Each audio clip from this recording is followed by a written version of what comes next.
My name's Jolyon Medlock. I'm head of medical entomology in the UK Health Security Agency, previously known as Public Health England. And we're here to have a workshop as part of the AIM cost. Now, Willy's going to give us a quick presentation on what the Aedes invasive mosquito cost action group is. But the workshop today is on communication and outreach approaches for citizen science community engagement in Aedes invasive mosquito monitoring, surveillance, control. A lot of us work on Aedes invasive mosquitoes, and we know that there are lots of strategies that we can employ for monitoring and surveillance control. But one of the key challenges is communicating those risks to the public and outreach strategies to deliver best practice for mosquitoes. And I think we spend quite a lot of time, particularly as mosquito ecologists, talking to each other and ourselves. But actually, this is an opportunity to hear from others, not only across Europe, but also in the US, and not just on arthropods. So we're going to hear a little bit about work on other invertebrates, other vectors, but also some of the experiences learnt from COVID about delivering messages. So without further ado, I'm going to hand over to Willy, who's got a few slides to present, and then we'll get on with our first presentation. Over to you. Yes, I'm just coming now. Okay, can you see that? Yep. Good. Well, good afternoon, everybody. Thank you very much for coming. Jody's given us an idea of what the meeting's about, and it's my role to say something about AIM cost. As by far the oldest person here. There are two things I must say first. One is to note that this workshop is being recorded and will eventually be made available online either as a link or a direct download. So if anybody has any problems with that, I'm afraid you'll have to leave. And also there is a log being kept of your attendance according to ECOST requirements. Both of these things we have to tell you about because it's GDPR and privacy and all those sorts of things. Oops. So AIM cost, it's essentially a network that develops synergies between scientists and anybody else involved in Aedes invasive mosquito analysis and monitoring. We are trying to harmonize the way things are done, particularly in the roles of surveillance, control, analysis and dissemination. The network extends beyond Europe and it's now been going for 3 years. I think it's got another year and a bit to run. There are 3 work groups, one on monitoring and surveillance, one on control and one on dissemination. Those of you who are involved in AIM cost, and many of you I guess are, you may be aware of some of the products from each of these work groups. The AIM serve surveillance efforts have been going on for 2 years now across Europe for the monitoring and surveillance, the quality management stuff from the control and many other things, of course, and the questionnaire from the dissemination group. This is part of work group 3, which I lead, about dissemination, customization and communication. In other words, essentially getting the stuff the academics and entomologists and scientists produce into the real world. It's formally part of these various tasks you can see on the screen here, and part of these deliverables. There's no real point going in and just to say it fits in a frame.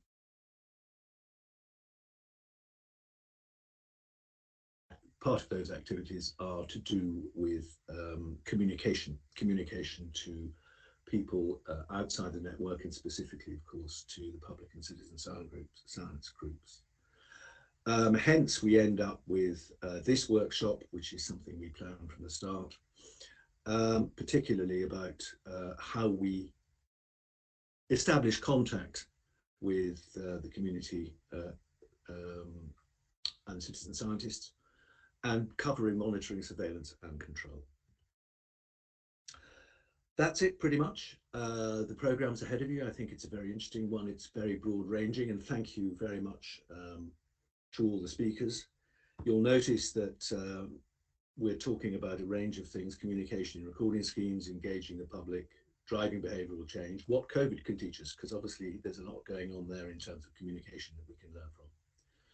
We're very keen to get feedback during the questions and the discussions. That's part of the remit for this workshop.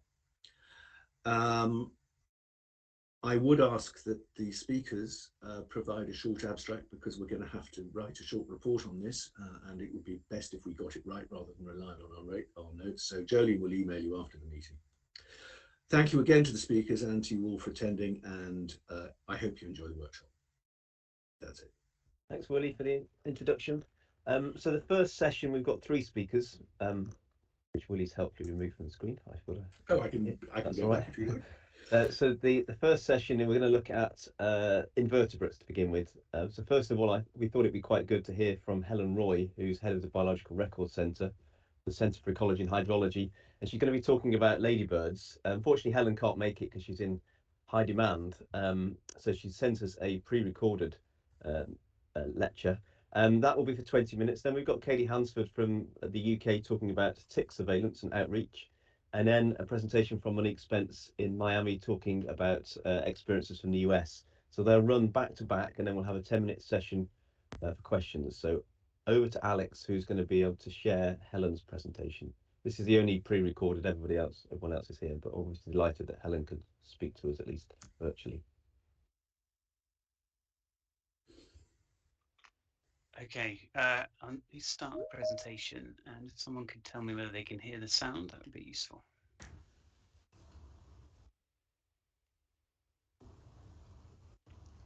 Hello, and it's lovely to be with you all this evening. I only wish that I could be there in person rather than giving a virtual talk, but let's hope in the coming months that will be possible, and maybe even indeed we could all go on a ladybird search together and do some ladybird recording together.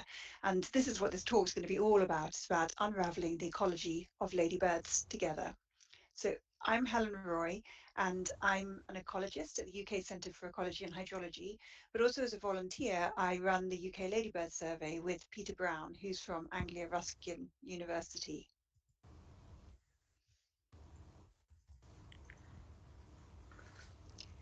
So within the Biological Record Centre, I have the great privilege of leading the zoology side of things. And I really love this picture because it shows the huge diversity of recording that goes on across the UK with all of the different recording schemes and societies that are led by some just most amazing volunteers. And I always feel tremendously proud of all that is happening across this huge diversity of different taxa.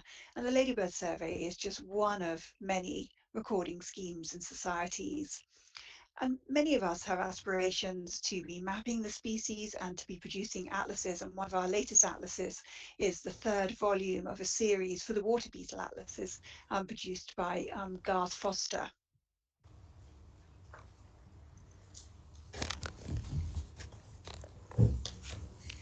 So we're celebrating centuries of biological recording, and essentially still recording is just the same as it always has been, where people go out and about and they record what they see, where they see it, and when they see it, and who they are. But I think what's really changed quite dramatically in recent times is the role of technology in biological recording, and the use of apps, for instance, and online recording has really highlighted the ways in which data flows can be more rapid, for instance, and indeed more people are getting involved with biological recording as a consequence of these technologies. But still, the main motivation, the main aspiration is to map species and see where they are and just really celebrate the natural history of the wonderful wildlife that we have around us. So this animation here is showing all of the records that come in just to one system, into the online system iRecord, which maybe some of you are using the app, maybe you've downloaded it onto your phones, or maybe you use it back at home on your desktops. And I think what's just amazing is look at the coverage of records across the UK over just 1 year. It's just absolutely fantastic. And of course, we know there are some gaps, but really, when we think this is all volunteer records arriving into just one online system, is really remarkable. And of course, for me as an entomologist, I'm very excited to see that blue line on that figure over to the right being the sort of winning line, if you like, with the most records coming in overall. But of course, probably you're all aware that that's not the true story, because data for plants and data for birds, and indeed for other species as well, comes into other systems. So this is just the iRecord data.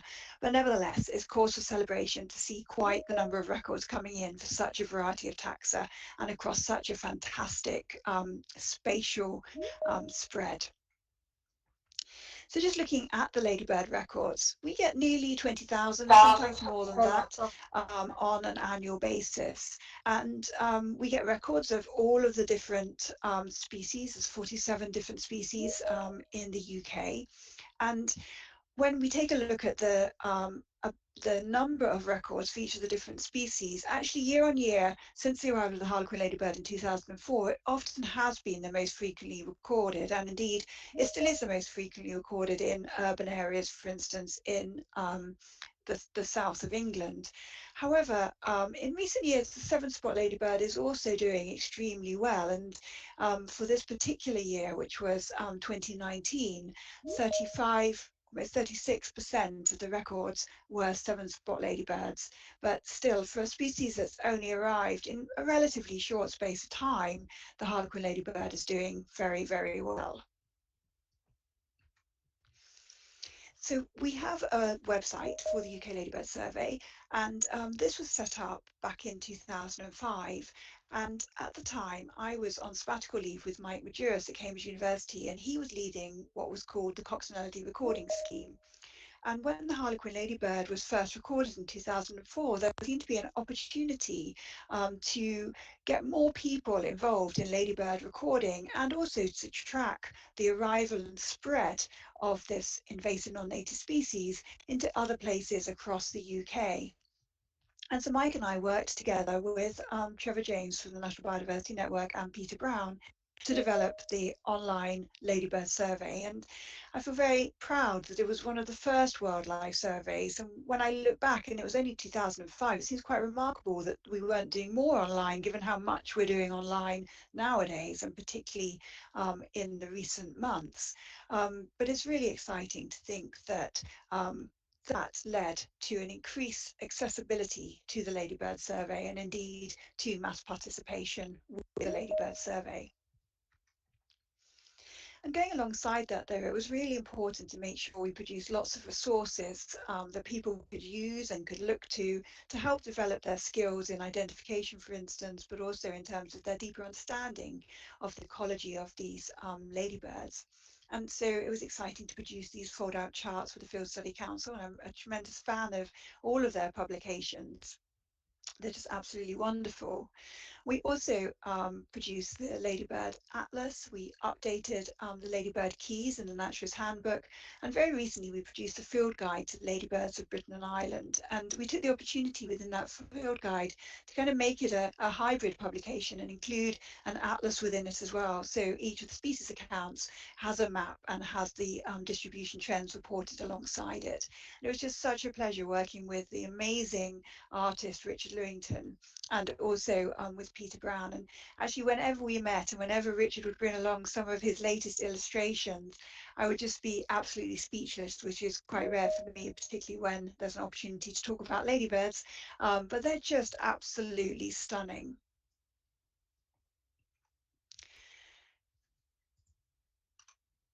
It's also important to make sure that people have lots of ways to contribute records, and iRecord is a very popular way that people send in their records, and indeed we have a smartphone app as well, a European ladybird app, so people can record ladybirds all across Europe, and indeed there's a number of different languages within that app as well to help people in other countries to get involved with ladybird recording. We have some fantastic collaborators across Europe who we work with on that particular project.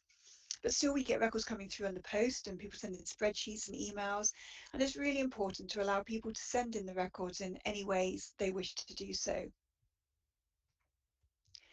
We also have quite an active presence on social media, and I would definitely say that when I put the Ladybird survey on Twitter with @UK Ladybirds, I was quite a Twitter cynic. I wasn't really, I wasn't using it for any other purposes at all, and I wasn't really sure that I wanted to be. But I absolutely love it for natural history. I think it's absolutely fantastic. And if you are interested in, and you're not already on Twitter, there's just some amazing activity around whether it be dragonflies or butterflies or the ladybirds, and people sharing their photos and sharing the excitement of the observations that they make. It's really just a wonderful opportunity to get engaged with the community in that way. And I think this also shows another way in which social media has been really great at reaching out to more people. So on this particular day, I can see June the 20th, I was writing a report in my office, and I just thought, oh, I'll take a quick look, see what's happening on Twitter. And there was the school planning a Ladybird Day. And I just thought, well, that's amazing and something I would love to be doing. So I just said, if you've got any questions or you want to chat at any point, just let me know. And what followed was a day of excitement of the children sending me through questions and telling me what they'd been finding. And it was just really exciting to be part of their Ladybird Day. And still my report got written, but I had a really lovely day in a virtual Ladybird survey. And this was a few years ago before we were in the current pandemic. And indeed, it's just always great to be able to go and talk to different people about ladybirds. And they are a really popular group of insects wherever you are in the world. And here I am in St. Helena, one of our UK overseas territories in the Mid-Atlantic Ocean. And I'd gone over there to work with people to make predictions about what might be the next non-native species that could arrive in St. Helena and have some kind of impacts on biodiversity and ecosystems. The airstrip for St. Helena is built in a cloud forest, and it's particularly difficult for pilots to land there. So perhaps it's not at all surprising that we got stranded and we had an extra week over on St. Helena. So we had finished our work around the predictions of non-native species. And I took the opportunity to call some schools and say, I'd be really delighted if you were at all interested in chatting with me about ladybirds. And the schools were very happy for myself, and pictured here as well, Tim Adrian's, and also you can't see, but Chris Malumphy as well as in this picture too. And we all went in and chatted about all kinds of insects, but ladybirds from my perspective. And for all of us involved in the Ladybird survey, sharing that excitement and engaging with others has been really important to the promotion of the survey and getting more and more people involved. And we've taken every opportunity to have articles in newspapers or in BBC Wildlife magazine, to do children's television programs or news interviews. And it's really important, not only in terms of promoting the survey, but also in terms of being able to provide feedback around what are the latest results that are coming out of the Ladybird survey data.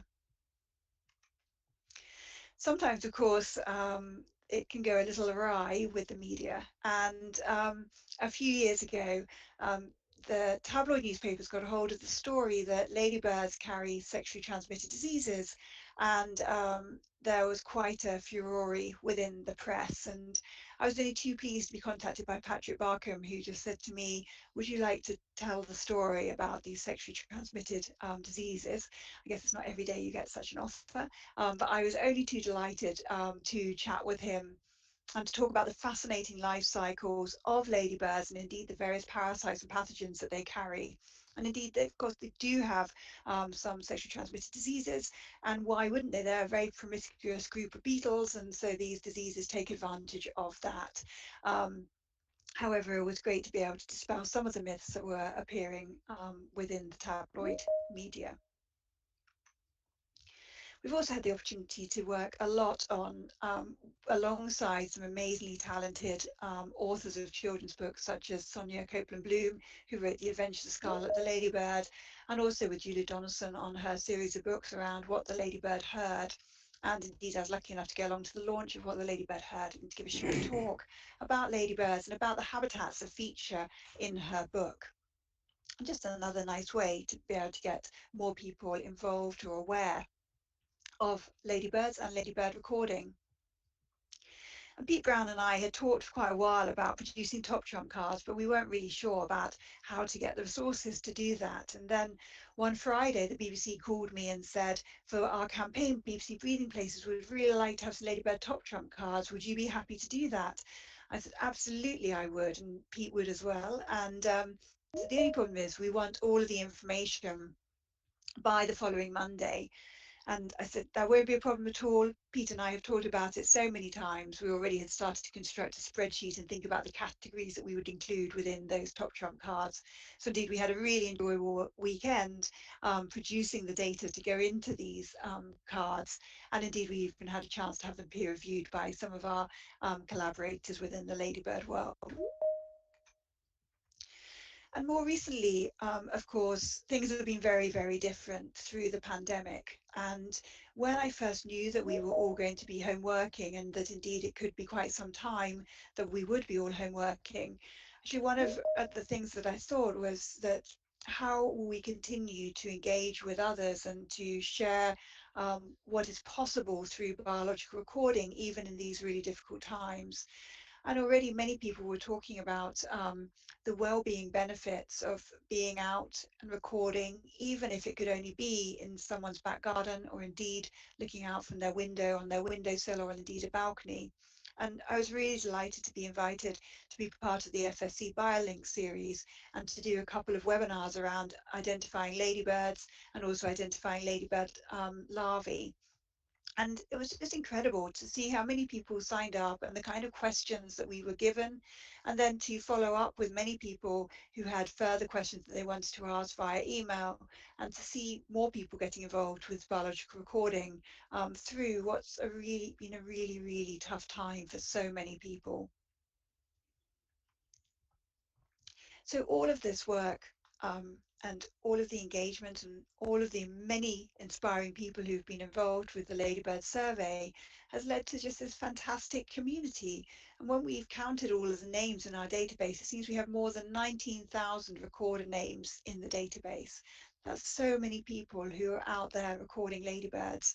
And it's amazing to see how different recorders get involved in so many different ways. Some people get very fascinated by the parasites and do some more work around that. Others use it as an opportunity to really engage with their local communities and get more people involved in recording within their doorstep, within their locality.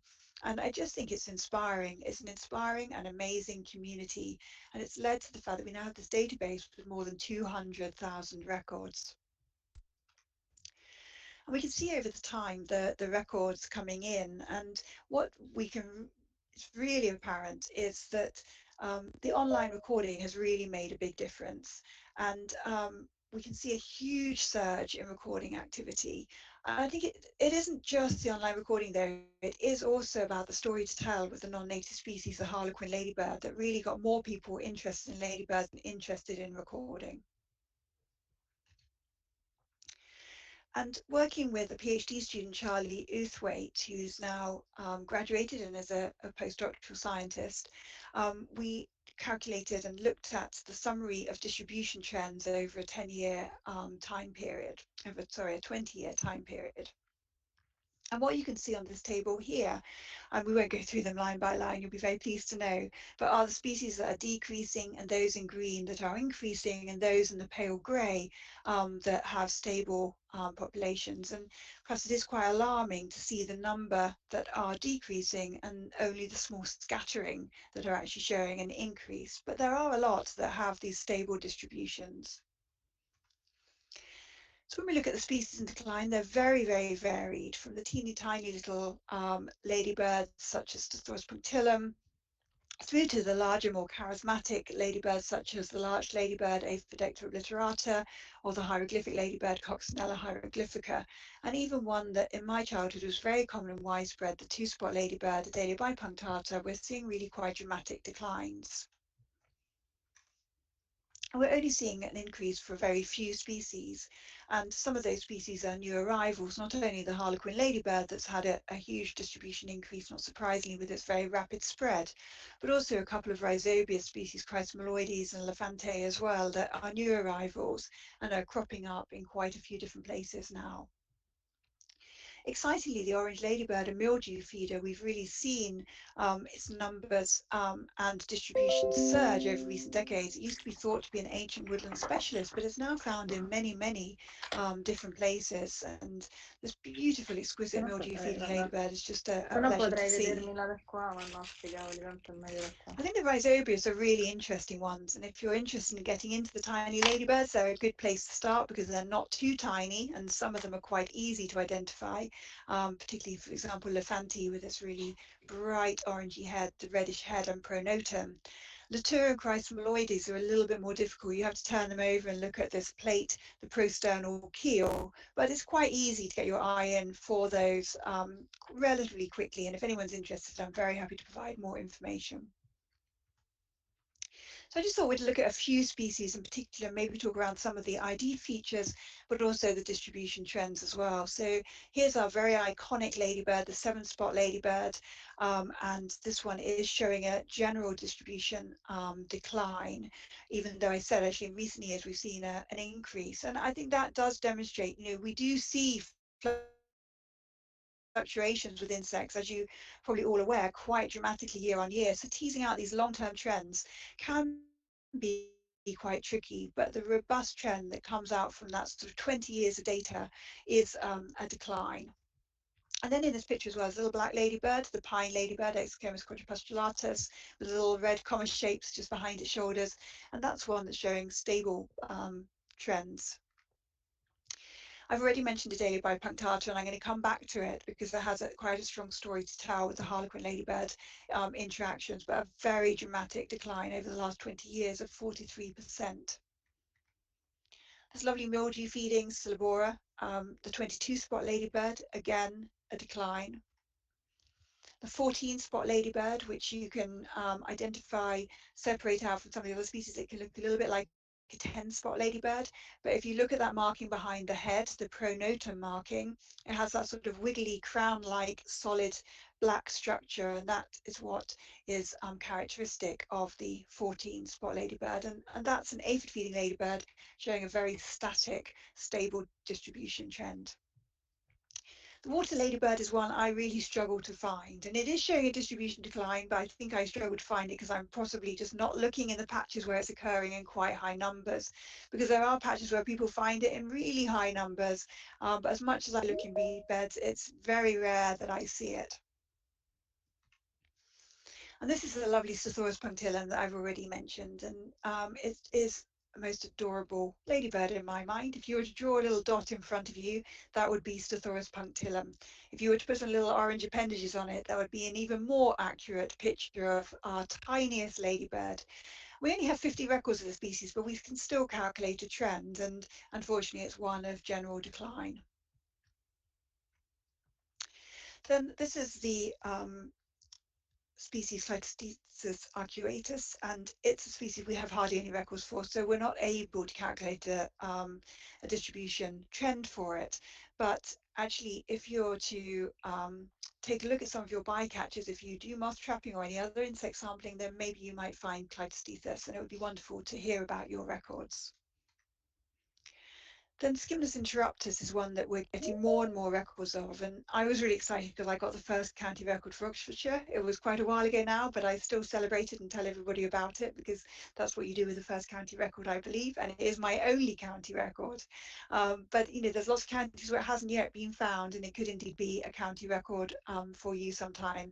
And it's quite a large, inconspicuous ladybird, and you can see these. I mean, when I say large, I mean a matter of millimeters, so it's not huge, but it's possible that you could see it, and it has these really bold red triangular markings extending to the edge of the wings cases that make it quite easy to identify.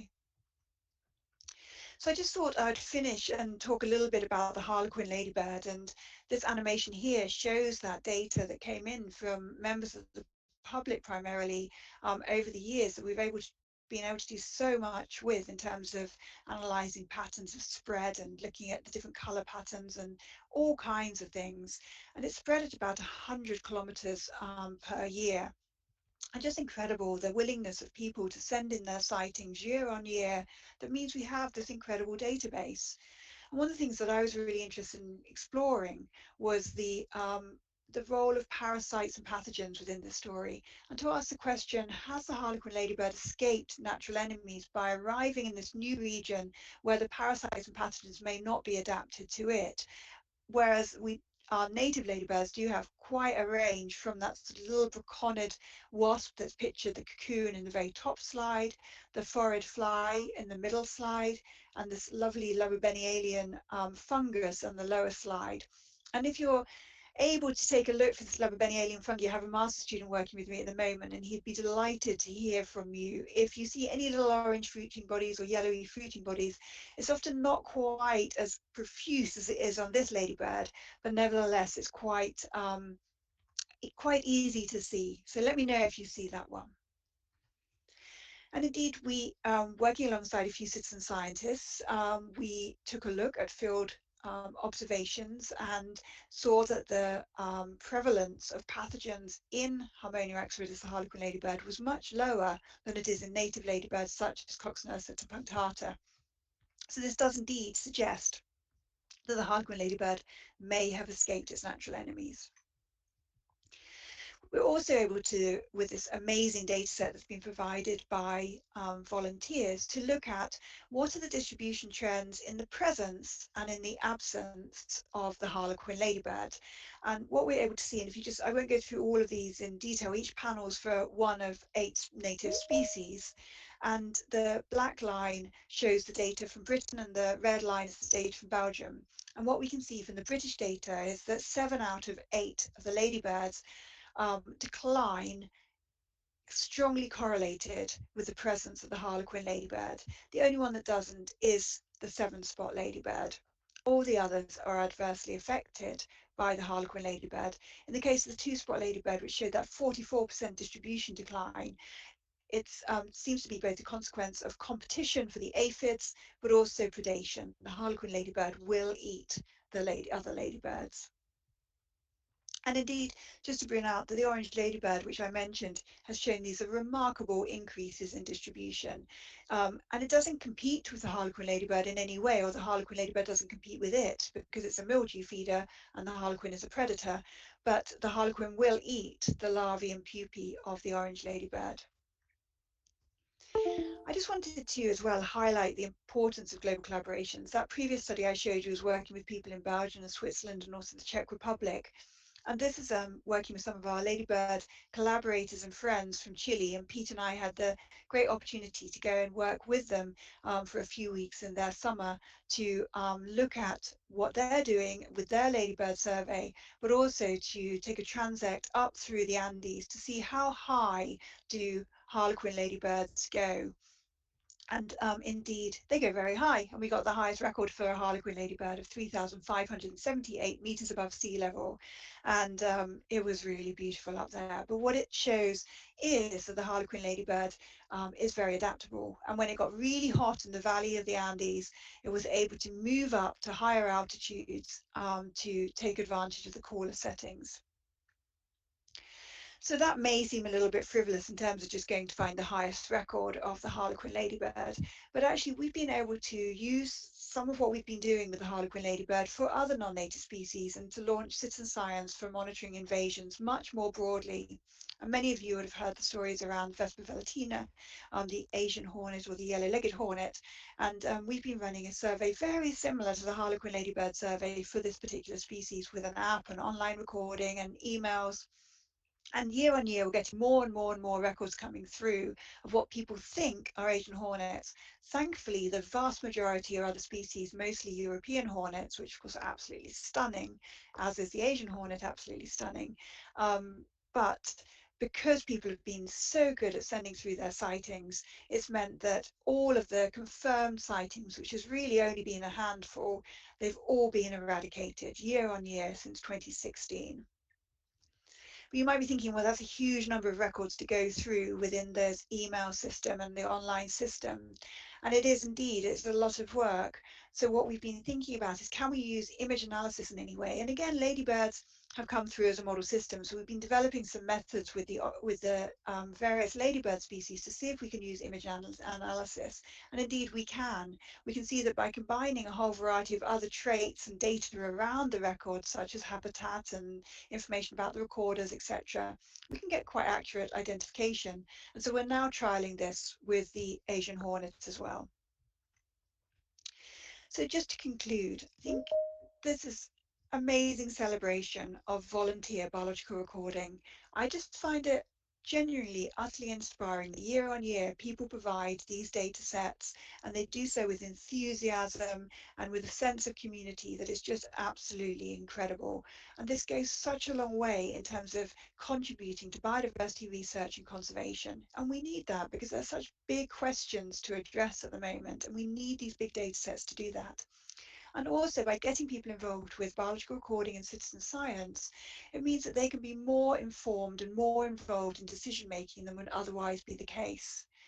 But putting aside the excitement of the ecology and putting aside the decision making for conservation, for me, I think what's most important is just that incredible joy of celebrating biodiversity together.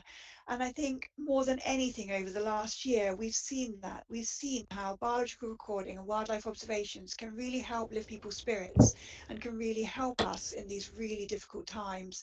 But actually, at the same time, providing these crucial and critical data sets that are going to make a big difference in terms of us going forward as people so interlinked with nature.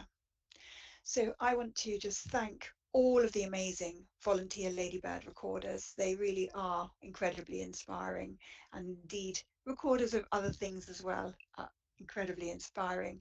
And thank you, the Natural History Society of Northumbria, for inviting me to speak with you this evening. To the Ladybird Survey, I'm Peter Brown for co-leading it with me, and also to the Royal Entomological Society for all that they do in promoting entomology as well. So I just want to thank Helen for her presentation. I found that really interesting, and you probably weren't expecting to hear 20 minutes on ladybirds. I mean, they're an interesting group of invertebrates anyway. But the reason why I invited Helen was because she's got a vast experience and wealth of understanding biological records, how to engage communities, how to receive huge amounts of data, and the value of that data that can then be led into understanding changes in trends, the impacts. So, what can we learn from a vector perspective? I think there's lots of messages there. It's hard to sell the mosquito compared to a ladybird, perhaps. Perhaps we ought to be thinking of mosquitoes as parts of natural history. So you're hopefully outside your comfort zone a little bit there. So I'm going to bring you back slightly closer with the next presentation from Kayleigh Hansford, who works with me in the UK Health Security Agency. She's going to be talking about tick surveillance and some of the communication and outreach work and citizen science that we've been doing in the UK. So over to you, Kayleigh. Thanks. Thanks, Jolyon. Can you see my slides? Yes. Perfect. Okay, yeah, so I'm a senior medical entomologist working for the UK Health Security Agency, and I'm going to spend hopefully a little bit less than 20 minutes just talking about our tick surveillance scheme and some of the public health communication initiatives that we've been involved in. So just a bit of background on the team that I work in. So we specialise in assessing the risk of vector-borne disease to public health. So we cover the UK, we also support our UK overseas territories and elsewhere, depending on where our projects take us. And the work that we do essentially informs government policy. We've got three kind of key areas really that we work in. So it's tick and mosquito distribution and density, the biology and ecology of the vectors that we've got in the UK, and also the sort of impacts that we're going to see with climate and habitat change on these elements. So we're kind of all about providing advice to organisations and also the public on these key vector issues. So firstly, just to give a quick overview, I suppose, of our tick surveillance scheme. So this scheme's been running since 2005, and initially it was established to try and improve some of the historical maps that we had. We could see that there were gaps in known tick distribution areas, so we wanted to improve that and also increase the recording of ticks in the UK and provide an avenue to do that. So essentially we receive records in from many different groups, so vets from the public, people that work in public health, wildlife charities, and others. And the scheme's kind of evolved now into this sort of longer term surveillance project. And it's allowing us to monitor the different species that we've got in the UK, also the hosts that those tick species are found on, and also their seasonal activity. And now that we've got this longer term data set, it's really nice because we can kind of start to see if things are going to change or have changed, which could mean that risk also changes. It also allows us to detect rare and unusual species that we have coming into the UK when people travel, or indeed when they import pets or travel with their pets. And because it's real time, because it's quite quick response to the records that come in, this means that we can actually respond quite quickly to something that's unusual. This means we can also have direct contact with those people that might be at risk from something that might have been detected. So it's really key kind of communication channel for us to deliver public health messaging directly to the people that need it. One thing to kind of mention with our scheme, it's a passive surveillance scheme, so it kind of just relies on people finding us. We don't actively encourage the promotion of the scheme for several reasons, one of which capacity, because I don't think we'd be able to deal with the number of records that come in. But it's still very well supported. Although some locations on the map that you can see on the right hand side here may be lacking records, that doesn't necessarily mean that the ticks are not there. It just means that we haven't received a record yet. So over to this map that's just on the right. This is a 10-kilometre grid map of the UK, which basically shows presence records for Ixodes ricinus. And we've got 3 colour schemes here. So in the light grey, this represents records received between 2005 and 2016, so our kind of older records. In the darker grey, we've got 2010 to 2016 records, but then also records reported in the same 10K grid between 2017 and 2020. So this sort of suggests persistence of Ixodes ricinus in these areas. And then finally, we've got the green records that have received their first tick record of ricinus between 2017 and 2020. So these are new records or new areas for ricinus that haven't been previously reported. So I guess with access to recorders across the country, it means that we get to engage on a much broader and wider scale than we would otherwise. We're a very small team, so we can't reach everywhere. So it's a good way of getting in lots and lots of data. So we're now sitting at just over 10,000 records for the surveillance scheme, and this has presented us with as many opportunities to have engagement directly with individuals that are being exposed to ticks. We've now got about 34,000 species ticks in the freezer. It's dominated by mostly females and nymphs, so we get mostly females off of our companion animal hosts. So cats and dogs are often infested with the females, and nymphs are primarily found on humans. We've detected 39 different species. We've got 20 species endemic in the UK. We haven't detected all of those through our passive surveillance. This is probably because some of them are superhost specific, so we're rarely going to encounter them anyway. But it does show the power of this kind of system in detecting non-endemic species that might be coming into the country. If we think about our UK species, the most important ones are these 4 on the right here from a public health perspective, at least. So we've got Ixodes ricinus. This is UK-wide distribution species. It's our most important vector of Lyme borreliosis, commonly found on people, their pets, and a huge range of wildlife. We've also got Ixodes hexagonus, again, a sort of UK broad distribution of species, and this one primarily feeds on hedgehogs, but it's also really common on companion animals, and in more recent years becoming increasingly more common on humans. The disease sort of vector status of this is less well known, so we're interested to keep monitoring that. And then the 2 that we've got at the bottom, Dermacentor reticulatus and Haemaphysalis punctata, these are much more restricted in their distribution in the UK. But we found out through data that's coming through the tick surveillance scheme that these distributions may be shifting. And this is an example of what I mentioned earlier with being able to respond. So if we do find new records that are reported to us in a new area, we send a field team out and go and collect additional data. So the surveillance scheme kind of gives us an indication of a change and directs some of our field research activities as well. So we're interested to monitor all of these. And now that we've got this kind of longer term data set, it means that we can start to look at trends over time. So this graph just on the top left here just shows the sort of general increasing trend in the number of records being sent into the UK annually. In 2020, you can see that we've had a drop off in records. This is linked to the pandemic. We had a big drop off in veterinary submissions, basically, and this is because veterinary practices were closed, apart from emergency appointments. But if you look down to the graph on the bottom left, which kind of splits down the records into different host groups, you can see on the bottom, the darker blue, this kind of continued increasing trend of the number of records from humans over the years. So even though we had an overall decrease in records in 2020, we still had increasing exposure of tick bites on humans. Across to the top right, this just kind of gives this sort of seasonality of the records that we get in. And you can see here, again, it's obviously dominated by ricynus, but we get a peak in records in kind of May, June time, which is perhaps a little bit later than our kind of ecological studies might suggest when you get the higher densities of this species in some of our sites in southern England, at least. So this is why it's important to have different types of data to look at when you're thinking about species distributions and exposure risk, perhaps, because this is partly driven by human behaviour and host behaviour. It's not just about the ecology of the tick. And another thing that's important for this this figure is just to show that you've got tick exposure throughout the whole year, although obviously there's clearly a peak in those warmer spring, summer, early summer months. There is still activity throughout, so it's important to consider that as well.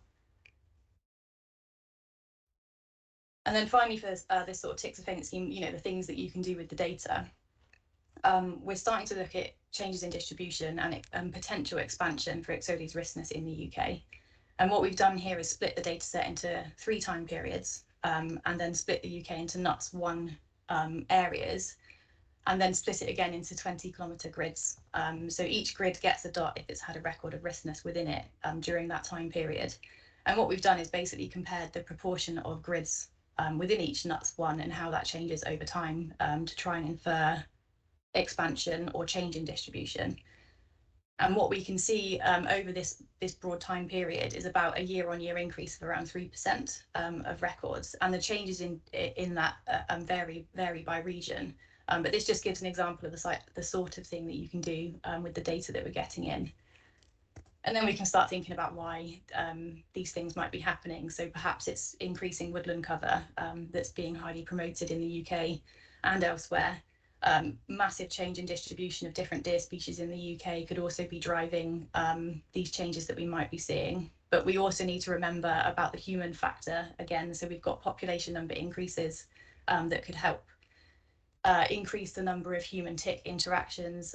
We've also got increased tick awareness, hopefully, based on some of the initiatives we've been driving forward. We're kind of a victim of our own success in that sense, in that the more you tell people about ticks, hopefully the more data we get in. It doesn't necessarily mean that risk is increasing. It could just be an awareness thing.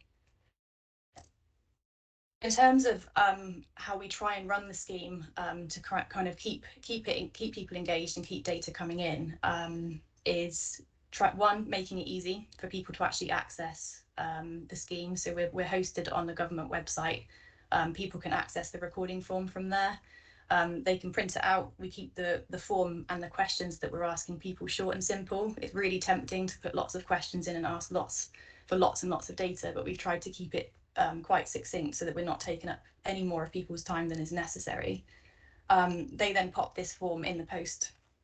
This is a bit different to what Helen was talking about. I think with some of those records that they're receiving, we want the specimen to actually come in the post to us so that we can identify it. It also gives us a great bank of samples if we want to then look for pathogens in the future. Another really important thing from our scheme is actually giving feedback to each and every single person that sends us a record. So this at the bottom here is just an example of one of the basic emails that goes out. It just tells people the species that they were bitten by, and then signposts them to other information that they might be interested in about ticks in the UK. We've also got a tick mailbox, so people can just ask us questions directly if they've got queries as well. And again, we provide responses to that through the same channel. So we try and make sure that we reply to people within 2 weeks. We get some quite nice feedback from people when they do get a response from us. Some of them are quite surprised to get a response at all. We think that this prompt response kind of helps build trust between our recorders and the scheme, and we hope that this helps deliver those public health messages that we're trying to get across. We use standardised and agreed language between us and our clinical specialists as well to make sure that we're aligned and providing robust and accurate information. We understand that sometimes replies to emails and records can be delayed, particularly if we've got to do a bit more research into a record. So we always try and just keep in touch with our recorders throughout those processes to make sure they don't feel like they've been forgotten about. And we also switch to telephone conversations if emails are tricky. Perhaps sometimes people can misinterpret the information, or it's just a phone call is easier. So we do that as well. And although we haven't asked specifically for feedback from our recorders on the setup of the scheme or the types of questions we're asking, we would do that if we were going to move to a digital approach where people could enter their data themselves online to submit to us, because that would be quite a big change from what they're used to currently. So moving on to tick awareness. So these are the kind of common queries we get through, not just through the tick surveillance scheme, but also directly through that tick mailbox that I mentioned. And we were getting these constant barrels of questions that are kind of the same questions. So we wanted to create a centralized resource so that we could draw on that and send information back to people. And we knew that the information was agreed and standardized, but we also wanted to go a bit further and actually provide people with a toolkit that they could use at a local level to help deliver these key and consistent messages. The Tick Toolkit idea was born. This was a hugely collaborative project that took a couple of years to develop and complete. We worked with some of our local authorities that we'd already been engaging with on tick awareness. They had tick issues locally and they wanted more support from us to deliver tick awareness information. We obviously had input from the tick ecology and biology side. We worked with the Rare and Imported Pathogens Laboratory from a clinical perspective. We also had our communications and publications and digital teams involved to make sure that what we produced was appropriate for a government website, and of course our behavioural science and research team as well, to make sure that what we were producing was actually going to be received as expected. And essentially, as part of that toolkit, we produced a number of outputs that other people could kind of pick up and that we could also use as part of our own tick awareness initiative. So we've got a poster and a leaflet and several images that people can download and use as they wish.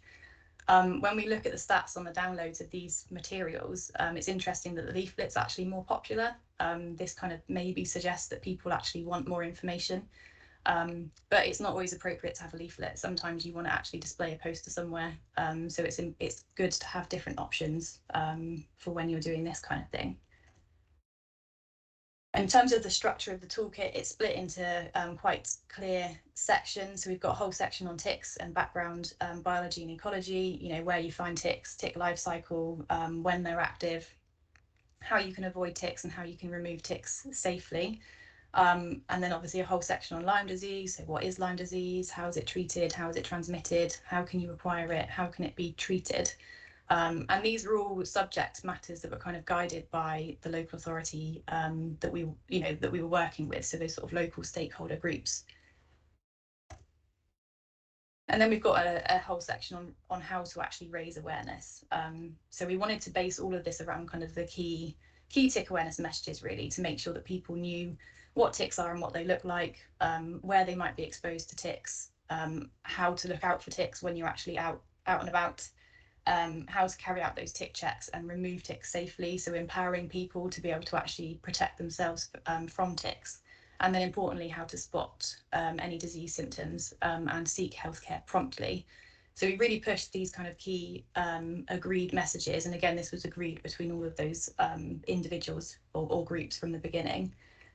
And then we came up with several options for people to choose from. And the options that people choose are based on their local needs, their local budgets, and also their local risk.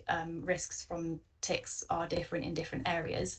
Some have higher tick numbers, more Lyme disease cases, some have very few. So it all needs to be kind of measured and based on what's needed locally. But essentially, there's 3 options. So you can signpost, so which is the sort of do minimum option. So this involved signposting to our website or you know, agreed and consistent information online to make sure that members of the public were being directed to something accurate on ticks and Lyme disease.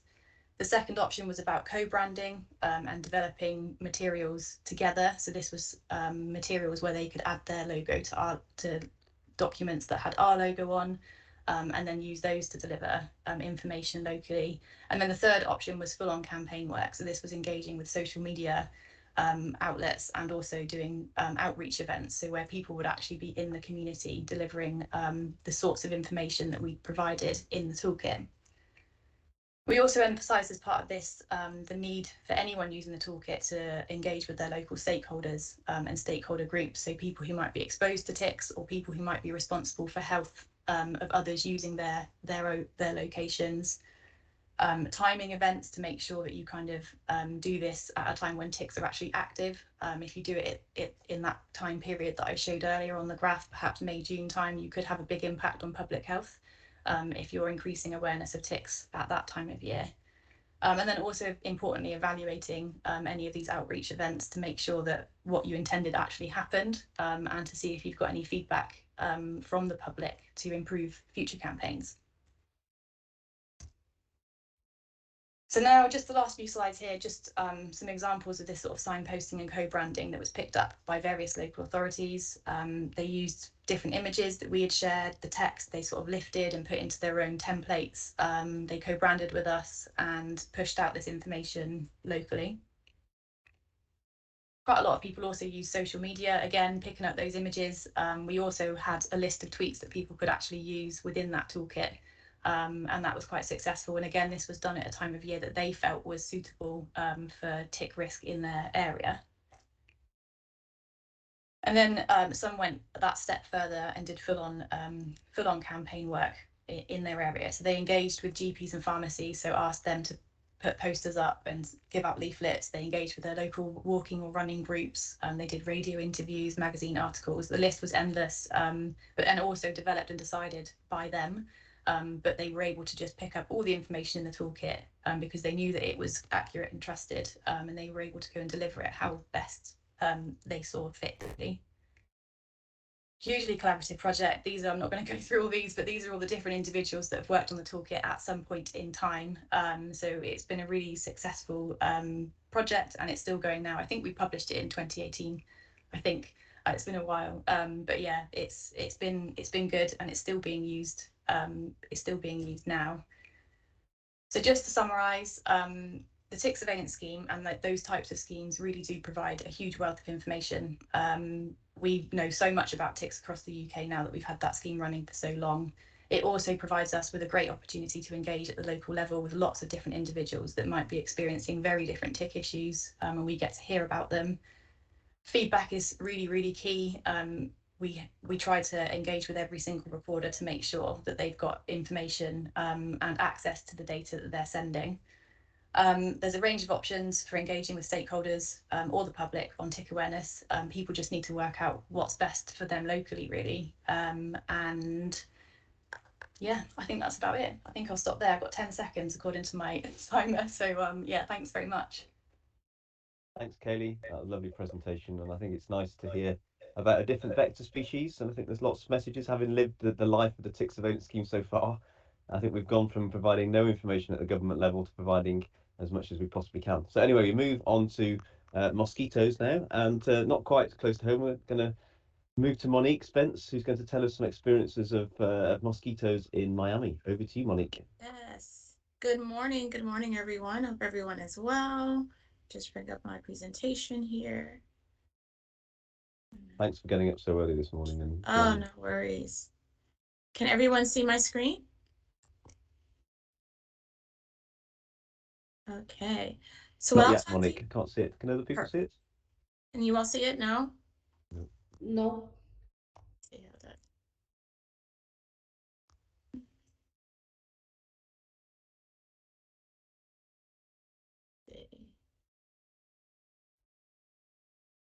Sure. How about now? Not yet. No, not yet. Okay, let's see. Welcome to Teams. Right, I tell you. Let's see. Here we go. Kayleigh, in the meantime, there's a question from Olivier. Yeah. Perhaps you could provide Olivier with an answer. I don't know where the question is. Did you test your toolkit on a target audience during its development? Yes, thanks, Olivia. Yeah, so part of the testing of the toolkit was done with the local authorities. So they were actually using elements of the toolkit and running their local campaigns with it. So we based some of that on the feedback that they had sought during those early development stages. And that's why it took a couple of years to get to the point of where we could actually publish the toolkit. Thanks, Kayleigh. Right, Monique, we can see your slides. Okay, wonderful, wonderful. Apologies for that. I guess it's afternoon where everyone is. It's morning for me, but it's such a pleasure to be here. What I want to do this morning or this afternoon for you all is just to take you into a little bit of what we do at Mosquito Control. I personally handle the public information and outreach for our division. And since 2016, when Zika hit and just totally turned things around for us here in South Florida, we've taken on a very interactive, engaging approach with our outreach to make sure that we're letting residents know what they can do to help us help them. So what I'll take you through today is just a little bit of our community outreach efforts, what we do, how we communicate that to our public, and how it's infused within our surveillance and what happens from there, and some of the measures that we've done and taken on as it relates to our outreach. So let's get started here.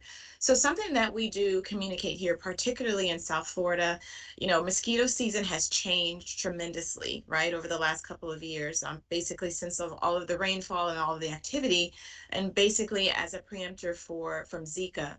And what we've found is in communicating to our residents that, you know what, mosquito season is not just summer months, it's not just a certain time of year. What we do is let the public know that, you know what, mosquito season is all year round, because again, we're living in this subtropical climate here in South Florida.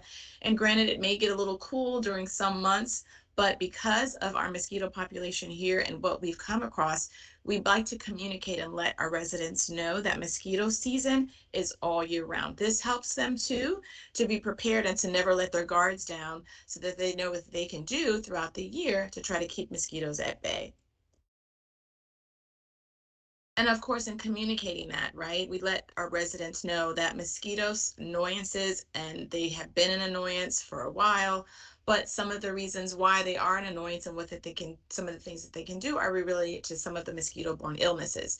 So we communicate the public and let them know a number of different diseases that, of course, these mosquitoes can transmit. Of course, as you all know, West Nile, dengue fever, encephalitis, malaria, dog heartworm, chikungunya, Zika, and what we've been able to uncover, particularly since we've had that epidemic in 2016 with Zika, a lot of our residents really like to have an understanding of why mosquitoes are an annoyance, why do they do the things that they do, why do they bite, and what happens when they do bite. So since 2016, we've had a lot of information that's been relayed to the public, but also in turn, we've had people that have continuously called and inquired with mosquito control about mosquitoes. So Zika almost put mosquito control on the map, if you will, particularly here in South Florida.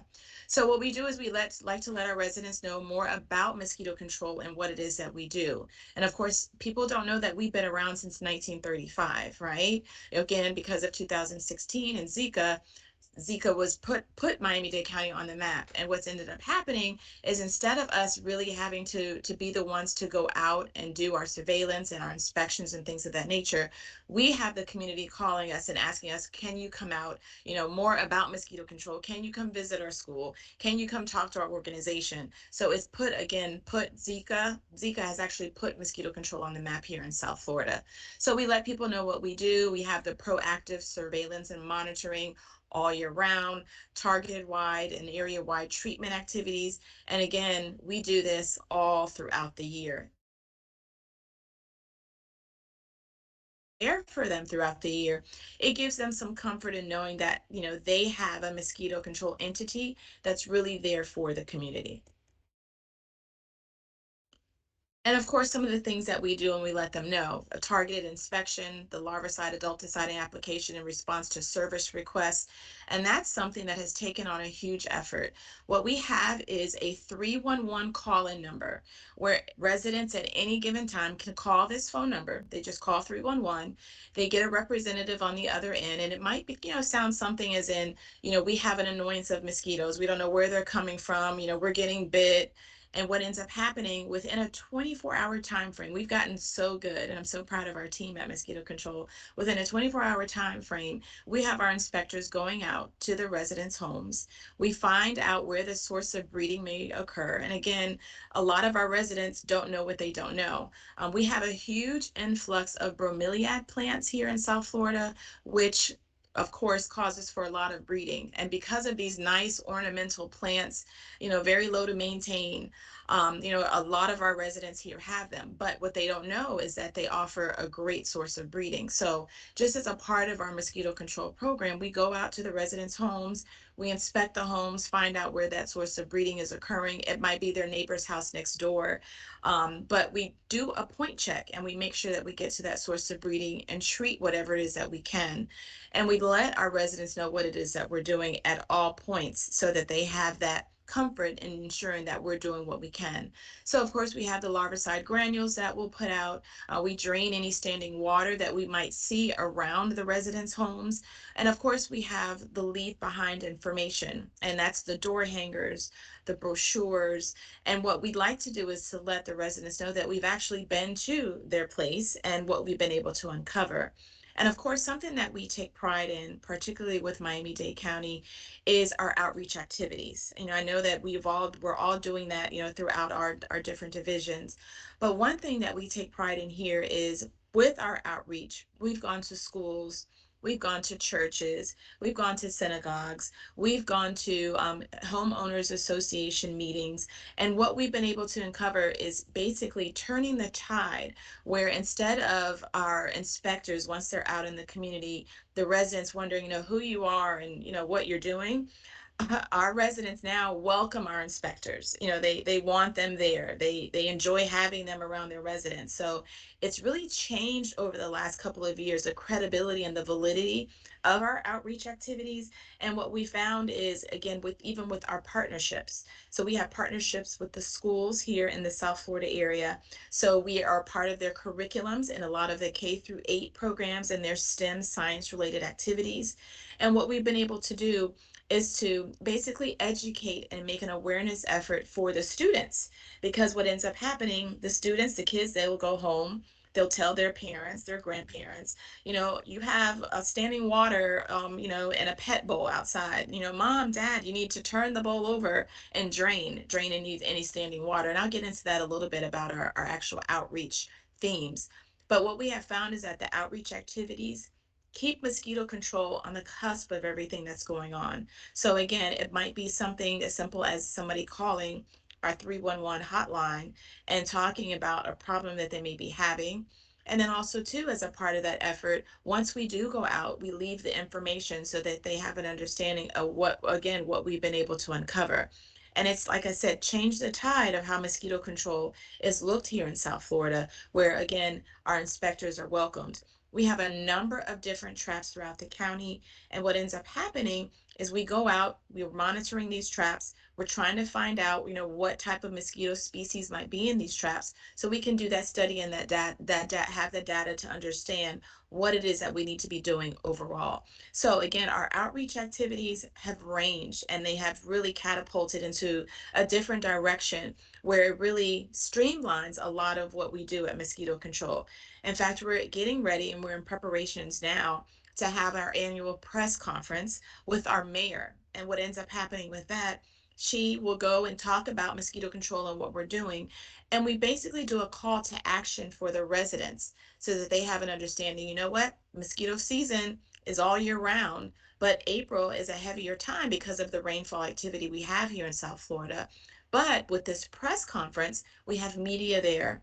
Okay, we have other dignitaries around who, again, go to their different municipalities and they're able to communicate to everyone within their residential sections of what they need to do to be ready and be prepared. So, again, whatever they can do to help us help them, we make sure that we put out these types of messages. So this press conference is a huge undertaking. You know, we have talking points that we develop for the mayor. We reach out to all of our media outlets, and what ends up happening, it ends up being an informational resource for the community, and they look forward to it every year.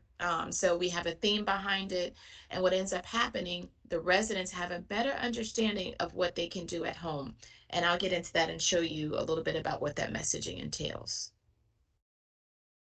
So also as a part of what we do, we get calls all the time. You know, people ask us, you know, we're having a problem with our, you know, with mosquitoes. Can you send out the plane? And what ends up happening, we don't do that unless it, you know, measures call for it based on our surveillance activities. If there are a higher number where our trap counts show that there's an issue, or there's a problem, then we will go ahead and we'll contract out to have the aerial spraying done. Now, what ends up happening with that, of course, we have to let our residents know what it is that we're going to be doing if it gets to that point. Thankfully, we haven't had to utilize the aerial spraying, of course, since the Aedes aegypti mosquito Zika vector that was out in 2016.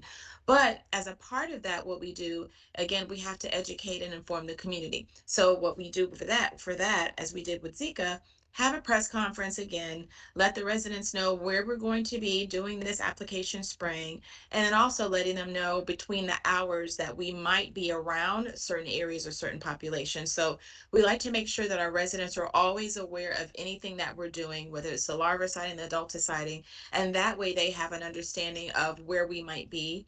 And something that we've been able to do over the years is to really hone and beef up on our outreach aspects relating to social media. And I'll get into that a little bit more in a few moments. So one thing that I'm very excited about to share with you all is our campaign that we use. It's so simple, drain and cover. And we've had this and we've used it time and time again with all of our outreach efforts. And you will see any type of messaging related to the simple, easy slogan in stores. You see it on our bus benches, billboards, on television, commercials, anywhere, any touch point where outreach is able to be extended to the community. Best assured that we are there, and our signage goes a long, long way, because what ends up happening is it's so simple that our residents can actually engage upon it and understand what it all means in just three simple words: drain and cover. And so the drain side, of course, is draining any standing water. The cover side is making sure you're covering yourselves, and I'll get into that in a moment. But what this informational campaign does for us, it stays top of mind with children when we go into the schools. We have coloring books that are sampled around the drain and cover messaging. When we do our outreach in the schools, we basically give the students a call to action for them to go home, as I mentioned before, and tell their parents what they need to do. So again, they might not notice that there's breeding occurring, and they might not notice that there's water standing somewhere around their home. So can you imagine the kids having an understanding of what this is, and they go home and they communicate that to their parents? It speaks volumes, and it really resonates. And again, it helps us in our communications, because again, with that, the parents have an understanding of what it is that they can do. With our community events, we are all over South Florida, ranging from various health fairs to different types of activities that we're called upon. Other times, what we do, we have partnerships where we've partnered with our local hospitals. We've partnered with the University of Miami research centers. We've partnered with the University of Florida. You know, we've partnered with a consortium of Healthier Miami-Dade, as well as with the Florida Department of Health. We work hand in hand with these entities, and particularly with the Florida Department of Health. If there is a nuisance or some type of activity where we might have a disease indicator, right? If somebody gets bitten and they go to their doctor, and then what ends up happening, that's reported to the Florida Department of Health. The Florida Department of Health works in tangent with us, and we do what we can collectively to combat whatever it is that may be going on in a certain community. And again, keeping that under wraps, because of course we don't want to scare the community, and we have to keep that under confidential claims. But we go out and we make sure that we're targeting whatever areas, and we go ahead and try to nip it in the bud as soon as we can. And what we do as a part of the community, we don't target specifically that area based on saying, okay, you know what, there's been a disease indicator found in this specific location. But what we do is we treat the entire area that might be around. We have our touch points internally where our inspectors and our staff have that understanding of what it is that they need to do as far as the surveillance and things of that nature. But overall, based on our outreach that we do, we make sure that we keep whatever it is as it relates to community outreach in a mind frame where our community and our residents know what it is that they can do. So this drain and cover messaging goes a long, long way. As I mentioned, bus benches, billboards, commercials, I mean, you name it, you see our drain and cover messaging everywhere. And again, it extends itself because the residents have an understanding of what it is that they can do to help us help them.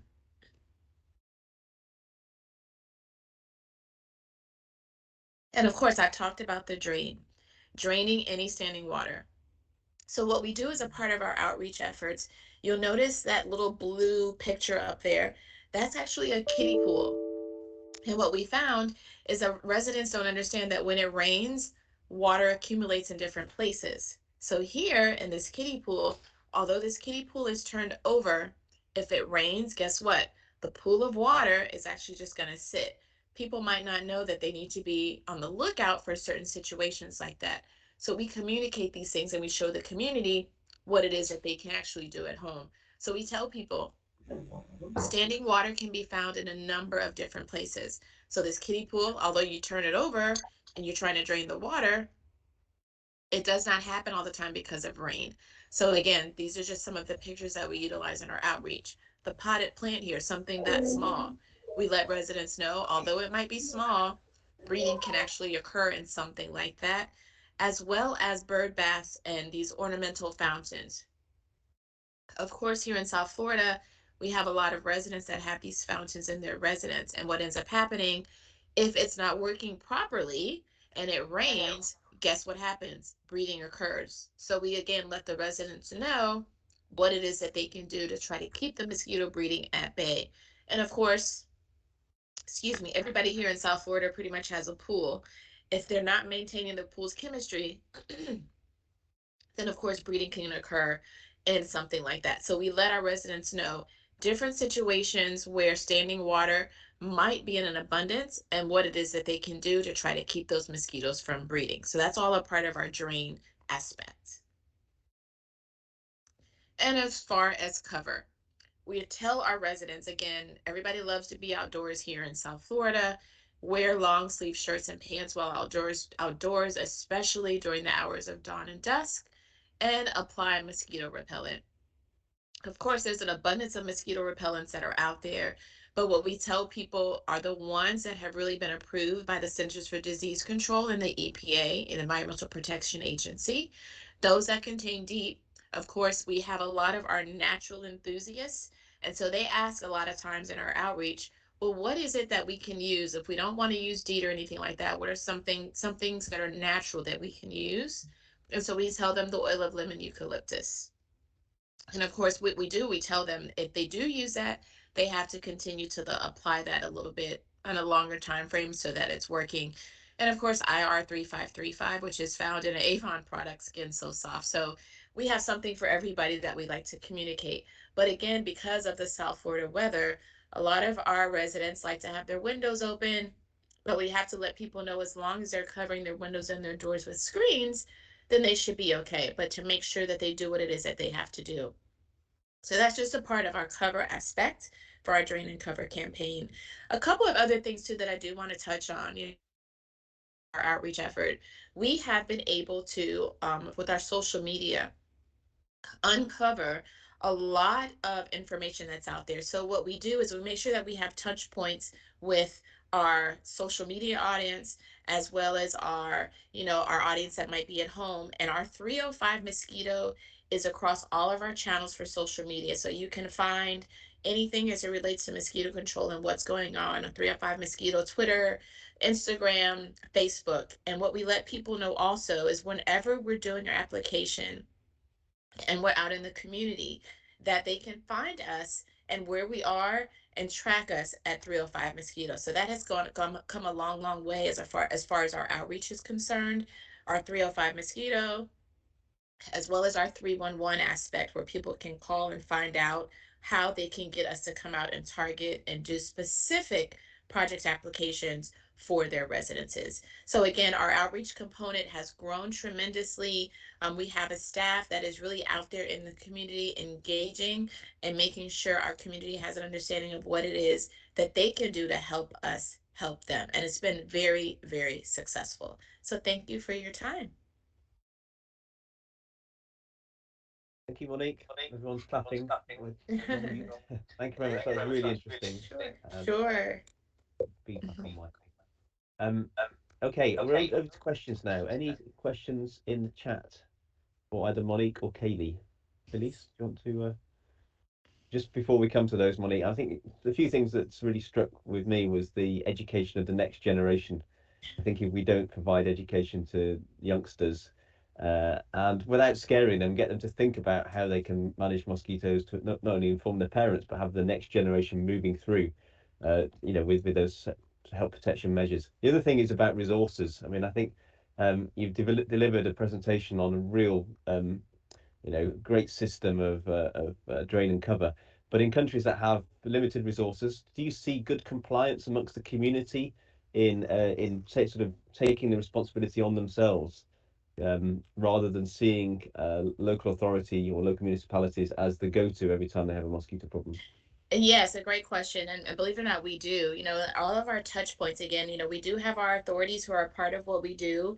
But again, we like to get into the community. So whether it's the schools or homeowners associations, or even just small community groups. I know in the outreach that we've done, I've had sometimes 2 people, right? And they have been the force in the actual grassroots part of their communities, where we give them information, where it could be a drain and cover brochure or tips on what they can do, for the community. And they take that information and they again disseminate that amongst their community. We have talks with our local libraries. I've been actually at a park where, there's been residents through within the community.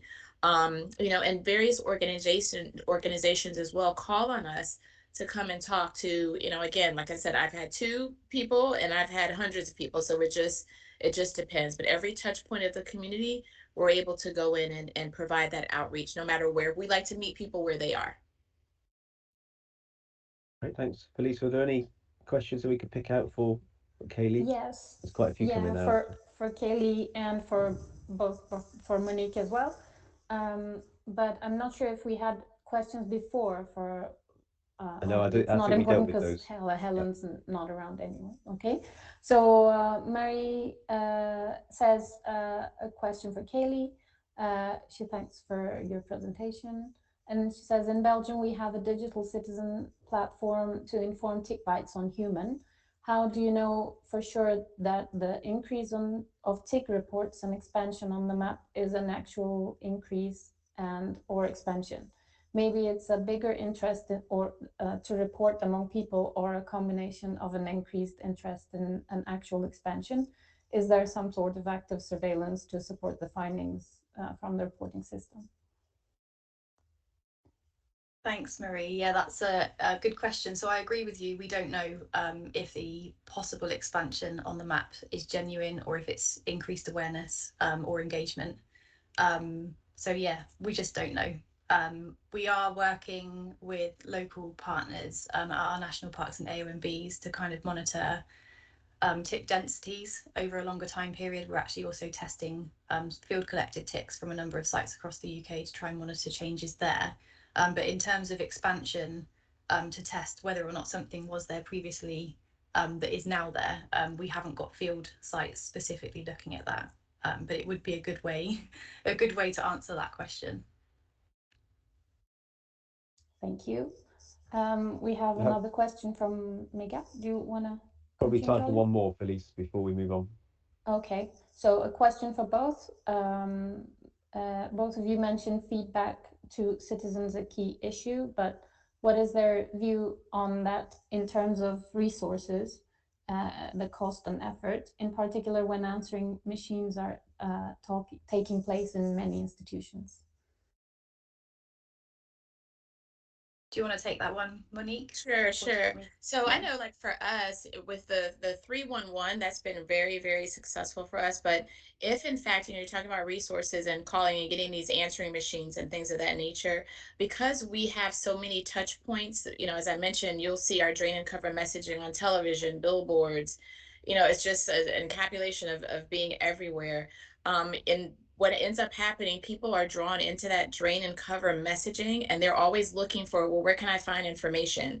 And then we have resources everywhere. So, we have brochures that we leave behind at libraries, at stores. So wherever somebody might be, they can actually pick up that information. And, again, staying top of mind in this outreach, and when people are calling, and if we don't reach somebody or somebody doesn't reach us or whatever the case may be, because we're so much out there, I think people are always finding a way to find us and finding our information. So we don't run into that issue so much. Okay, there was just one last question from Olivier, and he'll be upset if I don't ask it, so I should quickly ask it to Kayleigh. One issue with citizens sending in ticks is that you do not have a denominator of sampling effort, as for example with the quadrant methodology depicted in the first presentation on ladybirds. Do you have, or are you considering having alternative citizen biological recording activities with volunteers walking transects, including zero reporting alongside your primary program for ticks? Yeah, thanks, Olivier. So we have considered having volunteers doing walking transects, and we've done this in two ways. So we've had PhD students that have worked with members of the public, so highly motivated individuals, trying to get them to collect data, to get that negative data, which is really important. And we've also worked with sort of park rangers and land owners to try and get them to collect the data as well. It's really hard to get volunteers to collect consistent data over a long period if it's quite a lot of effort for them to do it. We haven't been able to sustain that kind of project yet, apart from the one that I've just mentioned, where we're working with national parks. But they do one transect a year in spring to collect about 50 nymphs that we then screen for Borrelia. And that's the only sort of level of effort we've been able to maintain on a kind of more broader scale. So yeah, the issue with zero reporting is one that needs to be fixed, really. And as I said, with that map, it's a presence map and a possible change of distribution being indicated, but we can't say much more than that. Yeah, it's about selling the invertebrate. Lots of people go out collecting or recording butterflies on a weekly basis, but not necessarily ticks. So maybe that's something we can work on. Okay, so we're going to move on to our next session. And we continue with the theme of mosquitoes, and we finally arrive back in Europe on mosquitoes. And Adolfo is going to give us a presentation on citizen communication in relation to surveillance control of Aedes invasive mosquitoes in the Netherlands. Over to you, Adolfo. Thank you very much. Yes, can you hear me? First of all? Yes, we can hear you. Yeah. Okay, I will try to share my screen. Just on the keep putting your questions in, because there's a session at the end for about 40 minutes where we can troll through and make sure we haven't missed any. Thanks. Okay. Screen. Do you see my screen now? Yeah, we can. Yeah, we could. You could. Just a moment. No. Yeah, we can see it, Adolfo. Yeah. Okay, thank you very much. I'm Adolfo Ibanez. I work from the Center for Monitoring of Vectors in the Netherlands, and was invited by Jolyon to join this meeting on communication. And I would like to present you some information about citizen communication in relation to surveillance and control of invasive mosquitoes in the Netherlands. I hope that this is working. Yes. Yeah, what I was checking, I was reading the content, and I tried to highlight what's the question, what you would like to listen from us, and really is how to deliver effective communication and how to affect the changes in behavior and best practice to have a maximum impact for control of mosquitoes. And the idea is to improve how we can improve our communication, how we can deliver a greater impact, and yeah, and is the community engagement possible to eliminate or urban invasive mosquitoes. In my presentation, I will provide only practical information. So no citizen science or no big science, just practical things. And it's going about citizen communication and engagement of the communities. And I will provide some examples on communication to inform and engage citizens on invasive mosquitoes surveillance and control, using websites, leaflets, media, videos. Also, will tell you about the notification system of invasive mosquitoes in the Netherlands, and on the community engagement in the eradication campaigns, mostly due to using personal letters to the homeowners in the door-to-door actions, and the visits that are really important in the door-to-door actions. Later on, I will just check because we did some evaluation of satisfaction of the customers, the citizens in the door-to-door actions, and how we communicate with that. And I will provide some results. First of all, I work for the Center for Monitoring of Vectors of the Netherlands, and we exist since 2009, and our mission is minimize the impact of vectors in veterinary and public health.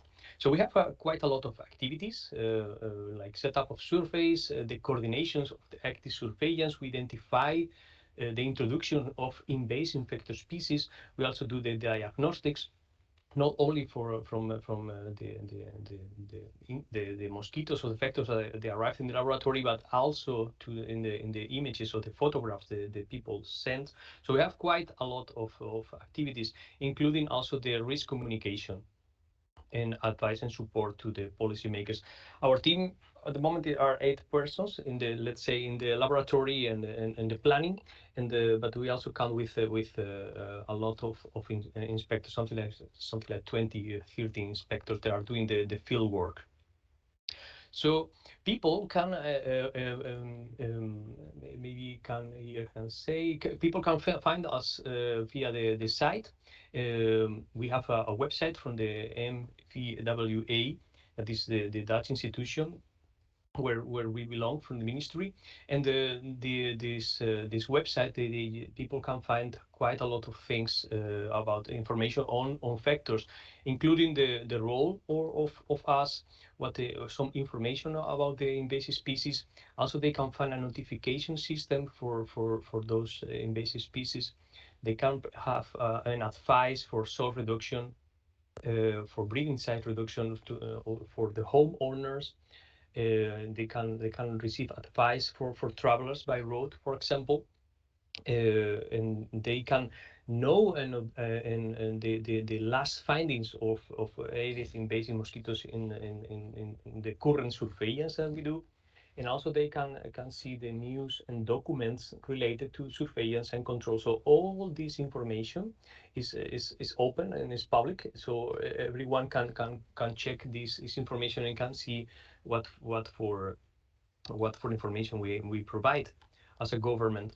So in the site, people can do some the citizens can do some identification of invasive mosquito species, so they can just see if they found some strange or non-native mosquito species. They can see what are the difference, so they can check what are the difference. Sorry that this is in Dutch, but actually I didn't translate. But here I put some features that are interesting, so they can check if they are what for species they have, if they belong to the Aedes albopictus, for example, to the Asian tiger mosquito, what for behavior they have. We also provide some links to the ECDC reverse tool here in the right side under.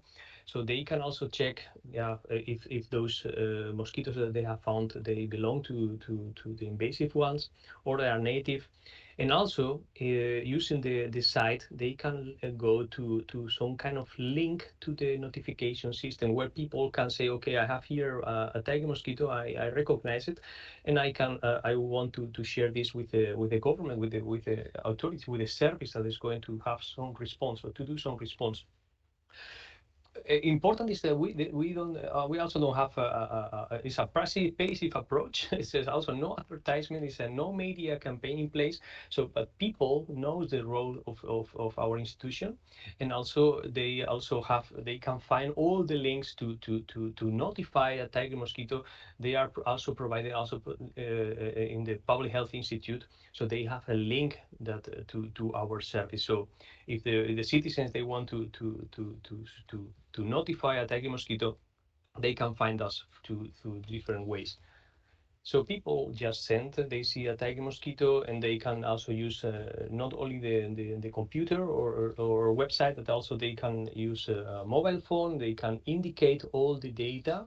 So they can put the number of where they found it, the locality, also the ICSI coordinates. This is information that goes directly to our email address, so we can receive this information and we can act as soon as possible, because the main goal is eradication. So we receive hundreds of pictures of people thinking that this attacking mosquito, but sometimes are just indigenous ones. There are culisetas, also emipterans. But as you see here in the PowerPoint, we also have some positive ones. Let's say some tiger mosquitoes. So as soon as we receive this, we do a response. So the response, as soon as we receive a picture like this, and immediately the same day, as good as we can, we go to visit the place. We define a buffer zone of action is around 100-200 meters around the finding, and later on also 500 meters around the finding. Here action will need to will taken on eradication. If necessary, we will first do some kind of check in the area to know if it's real or we have some breeding sites. But important for communication is that all people here, when we decide to act, all people will receive a letter and a leaflet to all the homeowners. We are talking about hundreds and hundreds of addresses. This is a small situation, but we have situations of really hundreds of thousands of addresses, people, individuals that will receive a letter.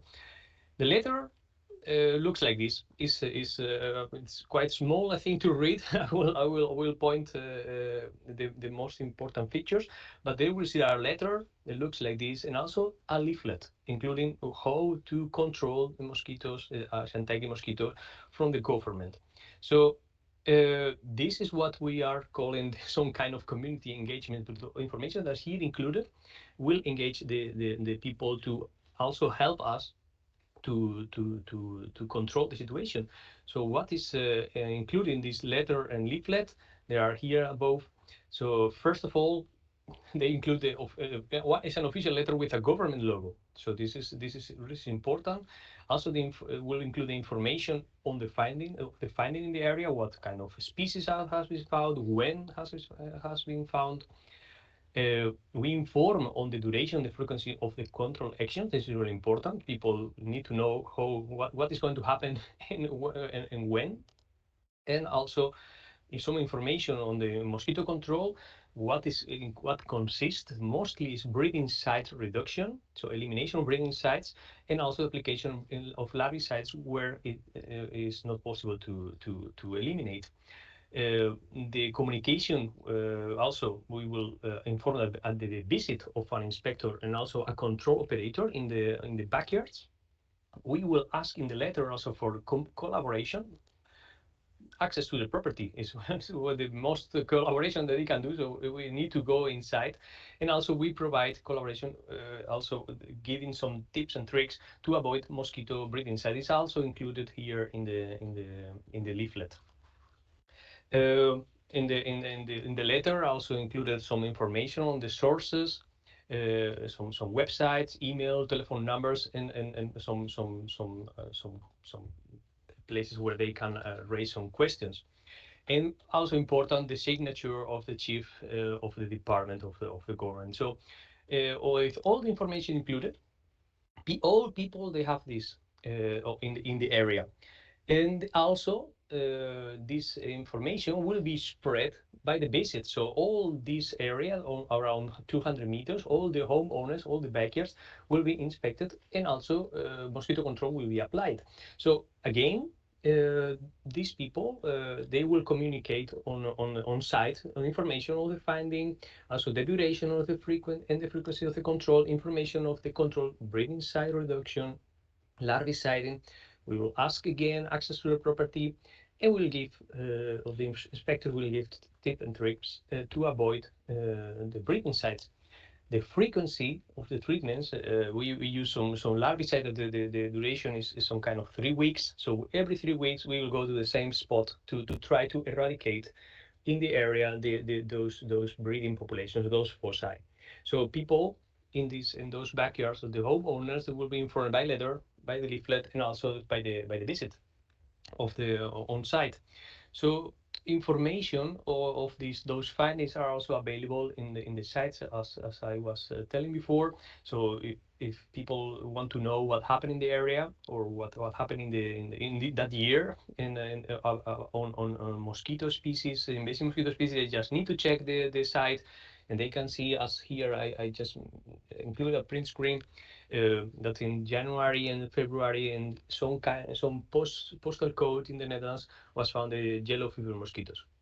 So this is this information. So this information will be updated every week, every 2 weeks, depending on the time, on the information. But this is public available, and also as soon as we have some more information and we can collect this data, we also report this data in the form of really a publication, or really some things of importance.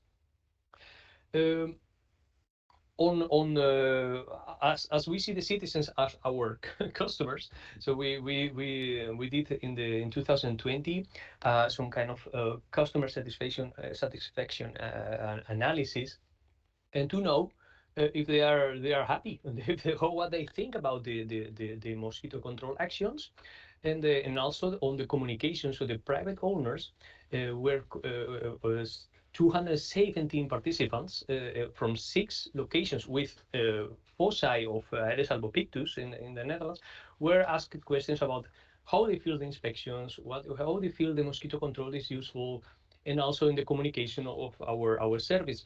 So some kind of results more descriptive is like the inspectors, they have seen that they are friendly, they are competent, they are professional. The letter and the leaflet, they score 8.3 from a score of a maximum of 10. So they see that as really important, really clear, and really useful. Only 20% of the participants, they consulted the website. This is a really important, I think, really important information. So the website is not really something that people use too often, but the letter and the leaflet, they feel as important, and also the inspectors. So they feel really close to those actions. So the final score was 7.9. And this report is available also online, so people can read and download it, if you can read in Dutch. So it could be but I can translate for you if you you think it's interesting. In summary of this practical presentation, citizen notification to our service, to the MVWA, complement active surveillance in urban and residential areas. We have active surveillance in points of entry and most risky place locations, but the citizen notification directly to our service, they complement to this national surveillance plan. So to date, also all foci are eradicated or under control in the Netherlands, so there are no foci active. Currently, there is no media or awareness campaign in place for this notification system. But still, citizens consider our service and the policy efforts useful and notified in the last year 3 new locations. So they know where to find us and they notify us those new findings of Aedes albopictus in the country. Other important thing is that the strategy and information cannot only rely on the information provided in the website. People, if you want to do something in the field and you know where those mosquitoes are, you are considering eradication of maybe some other objectives for Aedes invasive mosquitoes, you need to go to the field, not only rely in what information is provided by the sites. Community engagement for eradication campaigns or maybe other campaigns from other people that can think requires a complete information for the homeowners. That would be an official letter and a leaflet.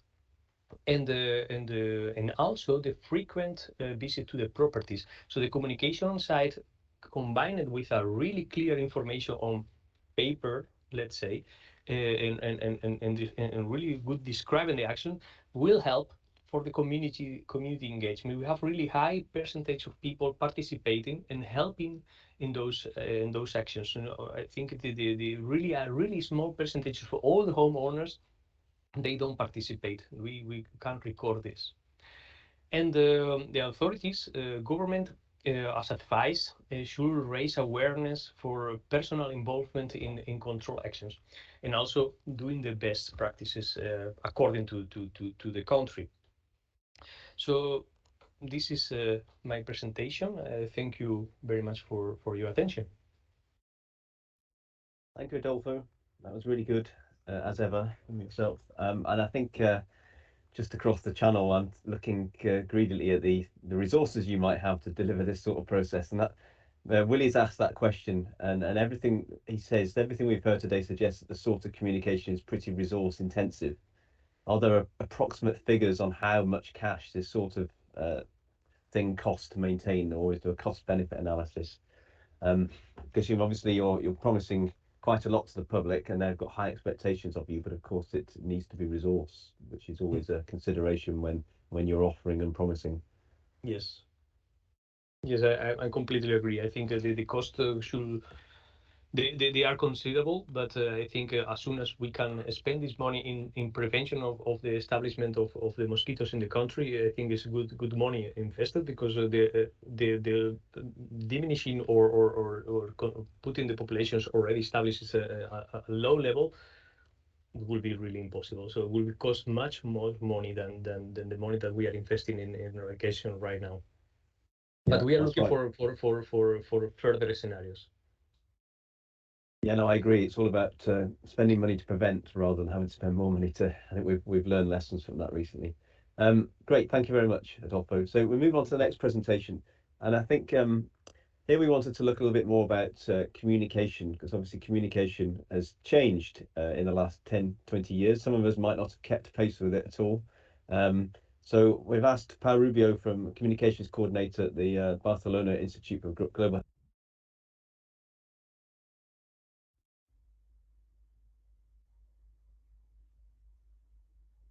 Hello, can you hear me? Hello? Yes, somebody muted me. Sorry, did you hear what I said then? Pau, apologies. Not the Yeah, end, no, sorry. but Can you hear we me? can hear Pablo. Okay, Yes. thank you. Over Sorry to you, about that. Pau. Yeah, let me share my screen then. Alex muted me, I think. Okay.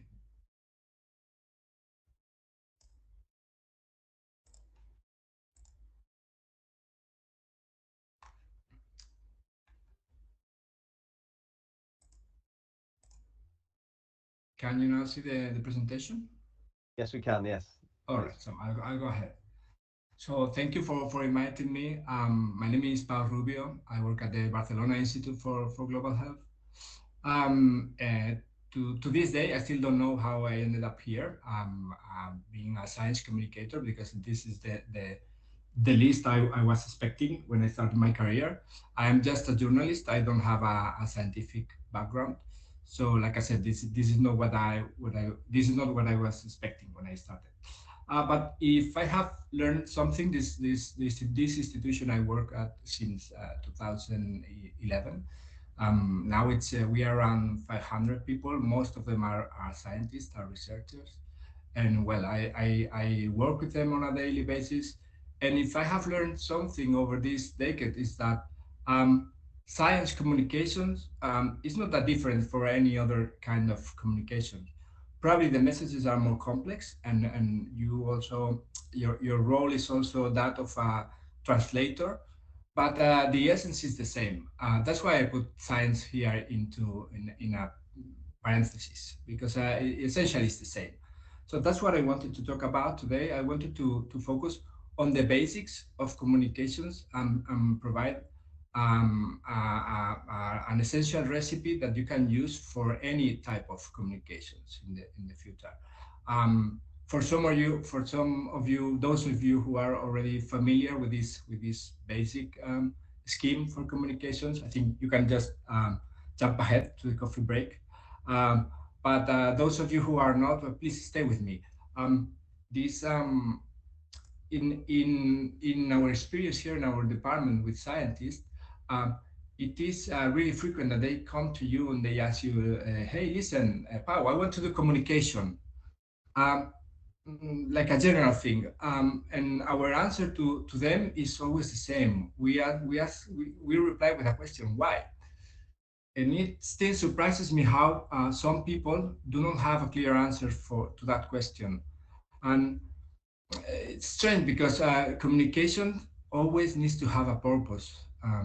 You always need to have a goal, a clear goal, and that's where everything starts. And then after this question, there's a whole list of questions, very basic questions we ask to them. So you have a purpose. You communicate because you want to achieve something. And then the second question is who you want to communicate. It's like when you talk to someone, so you need to know who you're talking to, so that way you can shape your messages appropriately. And then of course the messages, what are you going to communicate, and the rest of the things that come along with that. So where are you going to communicate, which channels are you going to use, and the timing, when are you going to do that.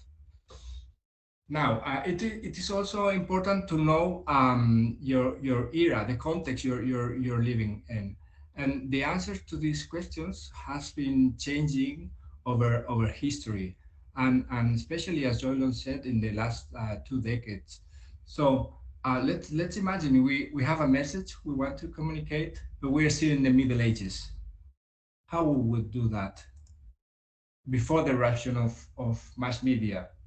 So it was really difficult. So they need to do things like these, town criers, and the communications paradigm was very simple. It was just a few people who needed to communicate or wanted to communicate, but their reach was really short. So their audience was also limited. So it was messages from very few senders to very few receivers. That was the scheme by then. Then the printing press came into place. And then there was this revolution that made mass media possible. So for the next three centuries, the communications paradigm changed. All of a sudden, people in control of the media were able to provide messages for very massive audiences. This is the cover of the first newspaper we know of in the 17th century in Strasbourg, and then of course Time magazine, which you all know of. So in this case, very few people who controlled the media had the capacity to send any message to very large audiences, and also they had the capacity to control the messages and to shape them, and that was very important. And this same scheme was in place, like I said, for at least 3 centuries, and especially all over the 20th century. So as you know, with the mass media, after the newspapers and the magazines came, the radio came. I still remember my mom. She's luckily she's still alive. She told me how when she was a little girl, they had a radio. They were lucky enough to have a radio at home, and all the neighbors would come and friends and sit with them to listen to the radio together, and maybe play some cards and have a conversation around the radio. So by then, anything that was on the radio was really popular. The kids learned the songs and the tales that were on the radio by heart. So all the radio hosts were really popular, and if you have something to communicate and manage to get it out on the radio, to get it aired, you will actually have millions of listeners. And the same thing, but larger, happened with TV. And you can see the scheme here is still the same. Very few people in control of the messages with the capacity to do unidirectional communication to large audiences. And with TV was the same story my mom had with the radio happened with TV.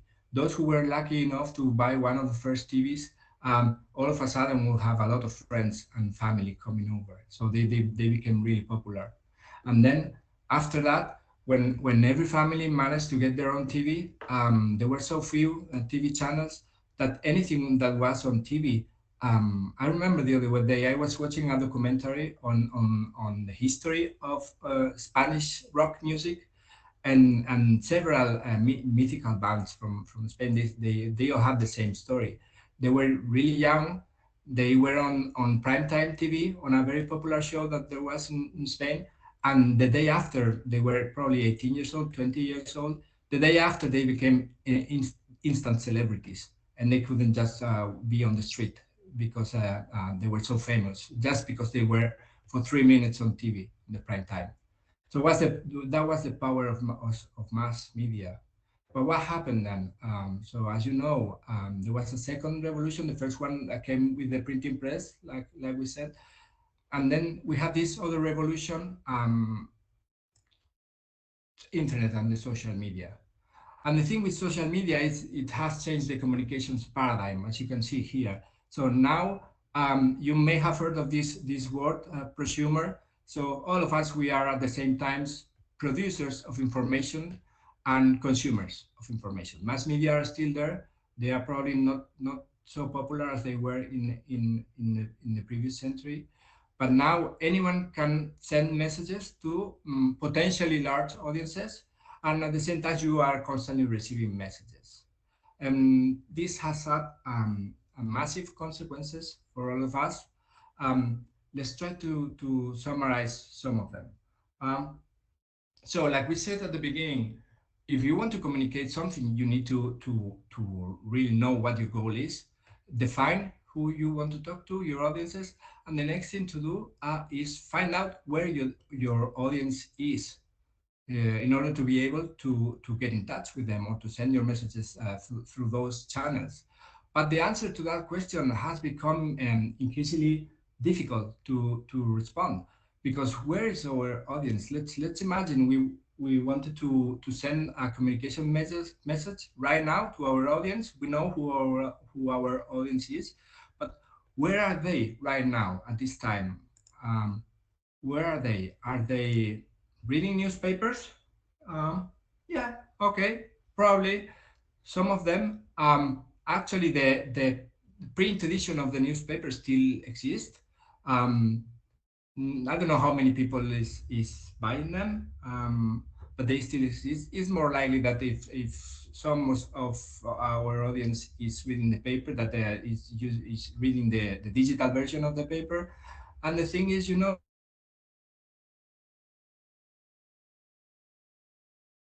just that you have all the papers from your country, is that you have all the papers from the world, anywhere in the world, in your pocket. And you have instant access to them. So in Spain, 20 years ago, people would probably be readers of one of the 3-4 main newspapers in Spain. Now they can be readers of the New York Times, the Guardian, or any other paper in the world. So that this is more difficult to answer. And the same thing, exact same thing, is happening with the radio. Does the traditional radio still exist? Yeah, it still exists, and it's still nice to, when you're driving, you put the radio, and it's still nice. But the thing is, the way we are consuming radio has changed a lot. Same thing than with the newspapers. Um, we all have all radio stations of the, or many of the radio stations of the world in our pocket. We can listen to them anytime, at any time we want. And then there's this thing called podcast. So now this means that you don't listen to the things the right moment where they are happening. You can listen to anything you want at any particular moment you want. And then the same thing that happened with social media is happening with podcasts. Anyone can produce a podcast. It's really cheap. You can do it at home. You can post it in different platforms, and some of them become popular and others do not. But the thing is that there's trillions of podcasts out there. So where is our audience right now? Are they listening to a podcast? Are they listening to the radio? Are they reading the newspaper? Maybe they are watching TV, because TV still exists, and traditional TV channels are still there. I don't know how many people is still watching the news at lunch, or while having dinner at home, but that still exists. But then they have to compete with all these digital platforms. So probably people who are watching TV are not watching traditional TV. So you follow me, I think. And then there's social media. So some of a portion of our audience may not be on neither of the previous channels. They can just be in TikTok, Twitter, YouTube. They can be watching this webinar. We don't know. So it's difficult. So what's this slide showing us? What do we have here? You are probably right at this moment. What we have is a mess. This is what we have right now, a mess. And audiences are really fragmented. And mass media are not that massive anymore. Still massive, but not as they used to be. And on top of that, you also have the internet. So another interesting question is, where does what tool does my audience use if they want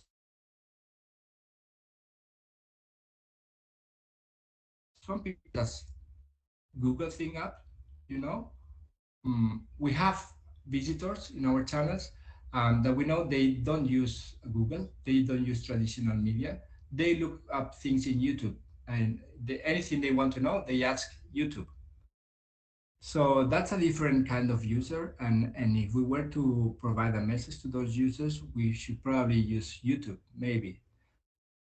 And if any of you believes this is all, I'm sorry to disappoint, but no, it gets more complicated. But this revolution with internet and social media has changed a lot of things, and it's still shaping our brains and our behaviors. So it's putting new subjects on the table. So I was thinking how to summarize some of these changes in just a slide. And I'm sorry, I warned you before, I'm not a scientist, so this is all I could come up with.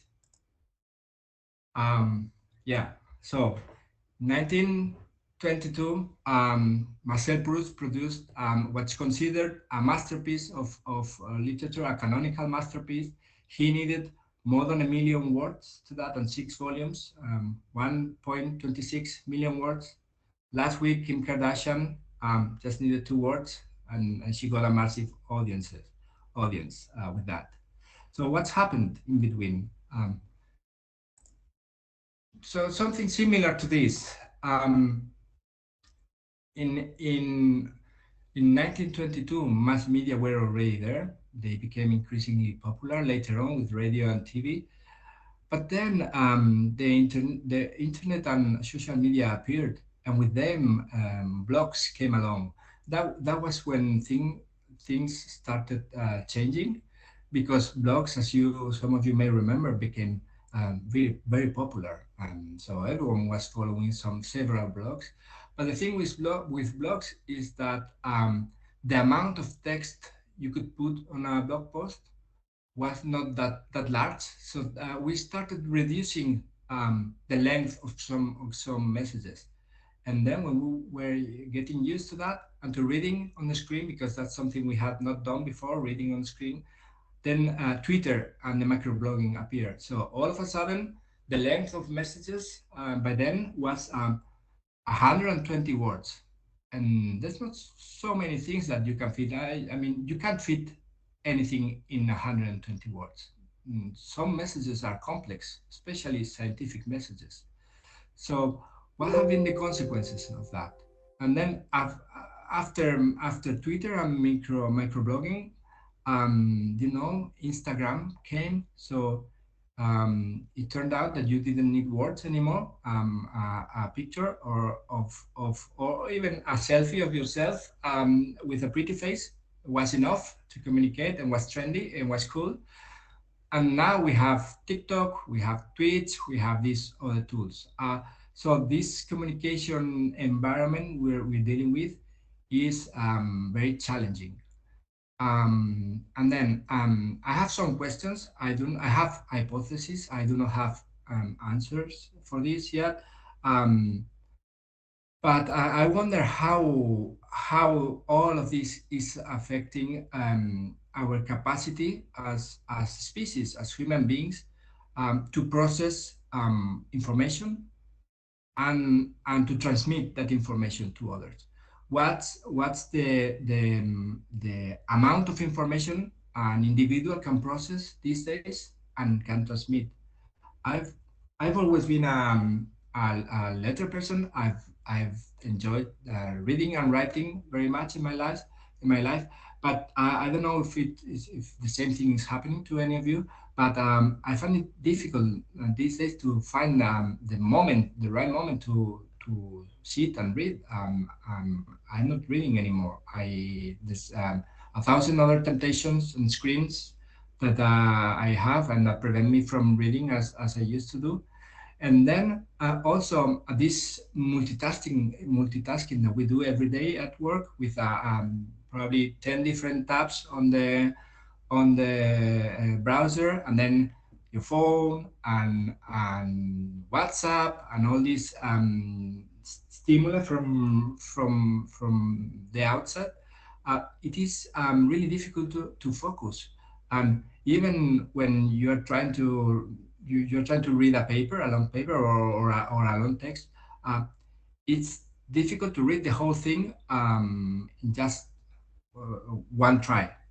You have constant interruptions. It's difficult for you to focus. So my question is, if these things are happening to me and are happening to people in our team, what may be happening to other people who were not so used to reading, or teenagers that were grown up with this environment? How are these trends affecting their brains? And also, you realize when you browse any social network, Twitter in particular, you see that it's very frequent that people start giving their opinion without having read the whole thing. Even if it's just a short text, most of the people wouldn't read the whole thing, maybe just the headline. Um, and sometimes you see people that hasn't read the whole thing and provides an answer to the original tweet that it's the same thing, the same idea that someone else said before, two or three tweets or two or three replies above. So the person hasn't even read the rest of the replies. So this is the environment we live in. I think my hypothesis is that our brains are evolving and not necessarily in a good way all the time, and that probably our attention span is decreasing. I don't know. I don't have data on that. But when talking to friends who are in teaching, they always complain on how for a big percent of their students, it's difficult to understand the text they read. They believe the capacity of processing tests has been worsening in the last decade. So I guess someone must be studying these things. So the question is, how do we deal with all this complex environment and these changes in the communications paradigm? Um, so to provide an answer to that, we should go to the beginning and recover those questions. I said we always ask researchers. So, and if you realize the answers to those questions, give you the basic recipe to any type of communications. This is the skeleton of a communication plan, and it's very important to have this strategy done before you communicate anything, whatever it is. Uh, Sometimes it is a very long and complex document, and some other times it's just a thing that's only on your head, and that's fine. If that's the case, if you don't have time or resources, it's also fine. You can do it, but it's important that you ask yourself these questions before going ahead, and that you have clear answer to that. And before, I know this has been very theoretical, so I wanted also to provide some very general tips in case they are useful to scientists that might be watching this. Um, so, as we see, audiences are fragmented. It's very difficult to get to all of them using just one channel. So unfortunately, we need to be like superheroes. We need to be ubiquitous. This is called omni-channel strategy. As long as your resources let you do it, this is the right thing to do. Try to be anywhere that where your audience could be or should be. So what happens if you don't have the resources? If you can be ubiquitous, or if you don't have superpowers, then you need to prioritize. Just pick up those channels that you believe that would serve better to your strategy, or that will help you reach a larger part of your audience. Um, like I wrote here, there are no magic bullets. But I believe that if personally, if I didn't have many resources and I had to prioritize, I would focus on press releases, because even though not all the audiences read the papers anymore, or watch or listen to traditional media, it is true. We see that in our reports, in our statistics, that with very low effort or very relative efforts, you can still reach millions of audiences internationally with press releases. So they are still a very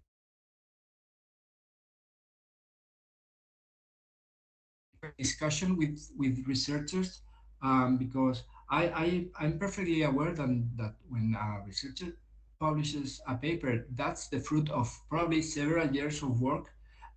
They have become really experts on real experts on the topic. So the amount of information they have is overwhelming, and there's this million details that are extremely important to them.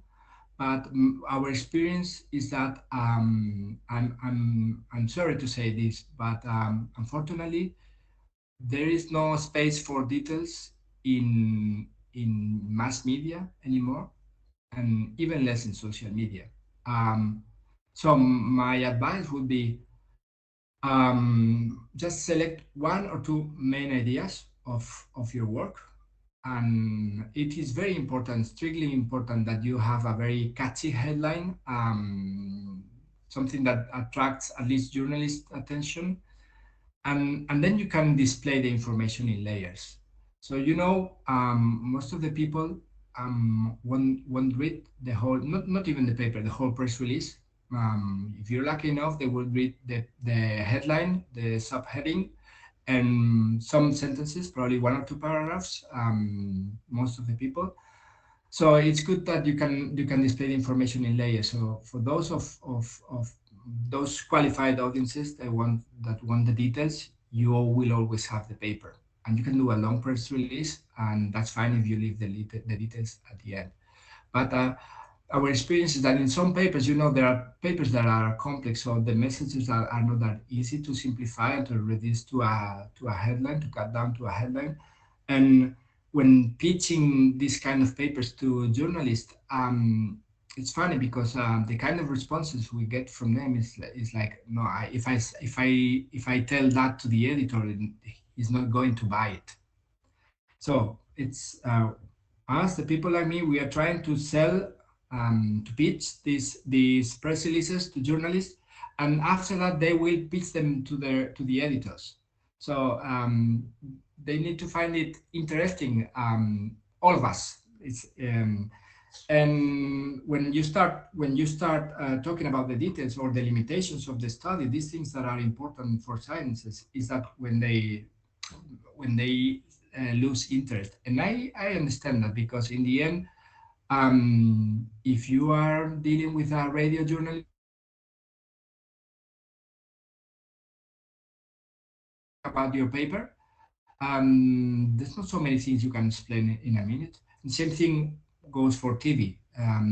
Usually, TV news items are from 1 to 3 minutes. So, and then the average audience of this kind of news bulletins is not very qualified. It's lay people. So that's when you start getting into trouble when trying to pitch these press releases. Okay, very important. I saw in previous presentations how some of the people do not use the website, but just a percent of the people do it. In any case, you may want to make sure that people who look things up on the internet find your content. So that's why you always write for humans, because that's who your audience is. But you need to think of robots. So keep positioning in search engines as a priority, and try to think of how would a person look that up, or what would be the keywords for a person to find that content. Because unfortunately, people is not looking forward to see the next what the next content on our website is. They do not care about our website in most of the cases. So what they do, this large percentage of our audience, what they do is they look things up, and that's how they end up in your website. Last year, due to the pandemic, in our website we had 7 million visitors. The previous year we had something, I think it was 6. So in the 2 pandemic years we've had a lot of visitors, but that didn't happen before. Our website was attracting a lot of people interested in global health, but not with those figures. So what happened in these 2 years? Google happened. So we had content mainly in Spanish that was useful for people worried about COVID, and that's how they found us. And the same thing happened in YouTube. Those people I talked about, that they only look things up in YouTube instead of Google. So they provided a lot of visits to our website, and I hope we provided them with interesting and useful information on how to deal with COVID.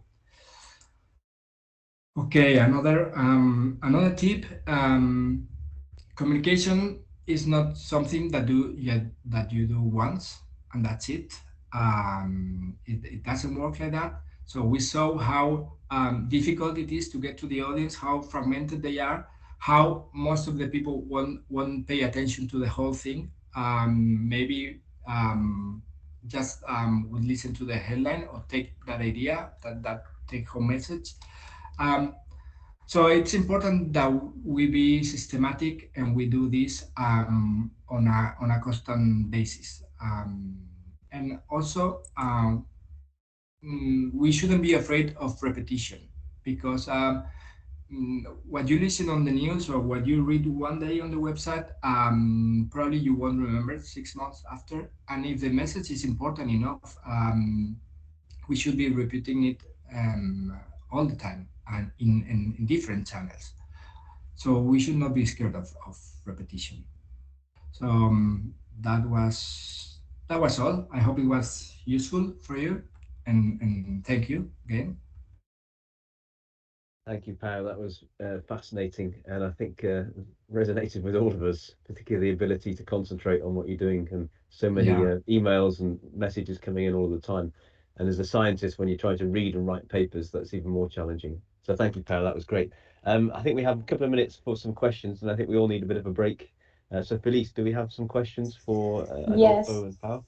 yes, we have a few, but let me go back to Adolfo. I think he already replied one, so I will go the first one for Paul.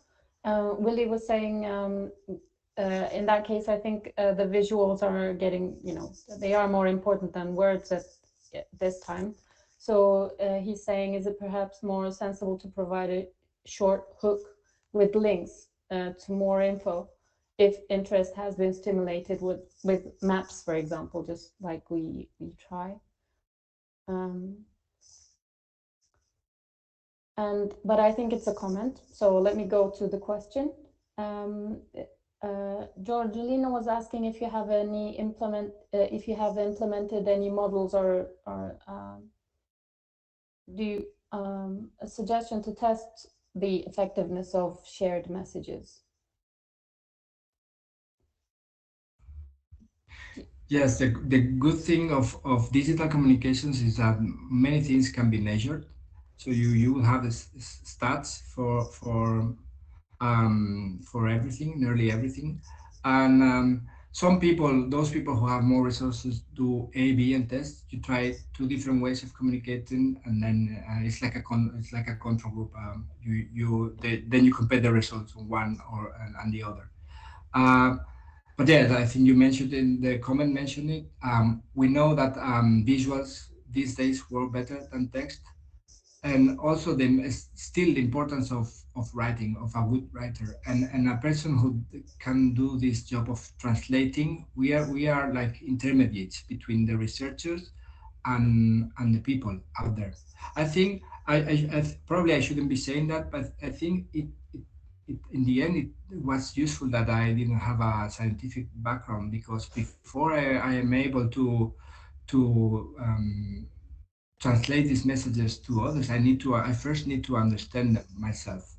So I'm like the tester myself of the message. But always it's for communication people. You would, if you talk to them, it's very frequent that they quote their mothers or their aunts or their neighbors, because we are always saying, this is something my mom needs to understand, or my aunt, or tell this as if you were speaking to a friend in a bar. So, Yeah. Yes, thank you. Yes, I think, talking to a journalist is always, helpful, going to, just disregarding the complicated words and just repeating, it's in your garden, it's in your flower pot, like Adolfo and everybody else has done in Netherlands.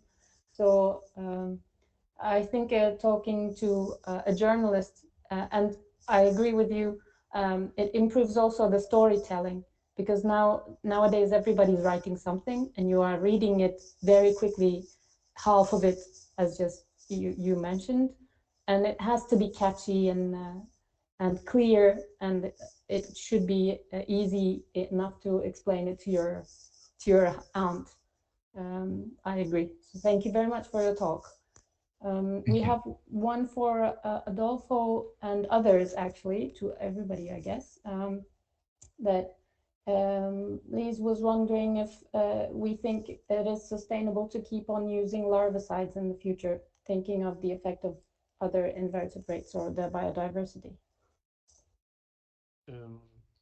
Yeah, I think larviciding is a complementary action to soil reduction.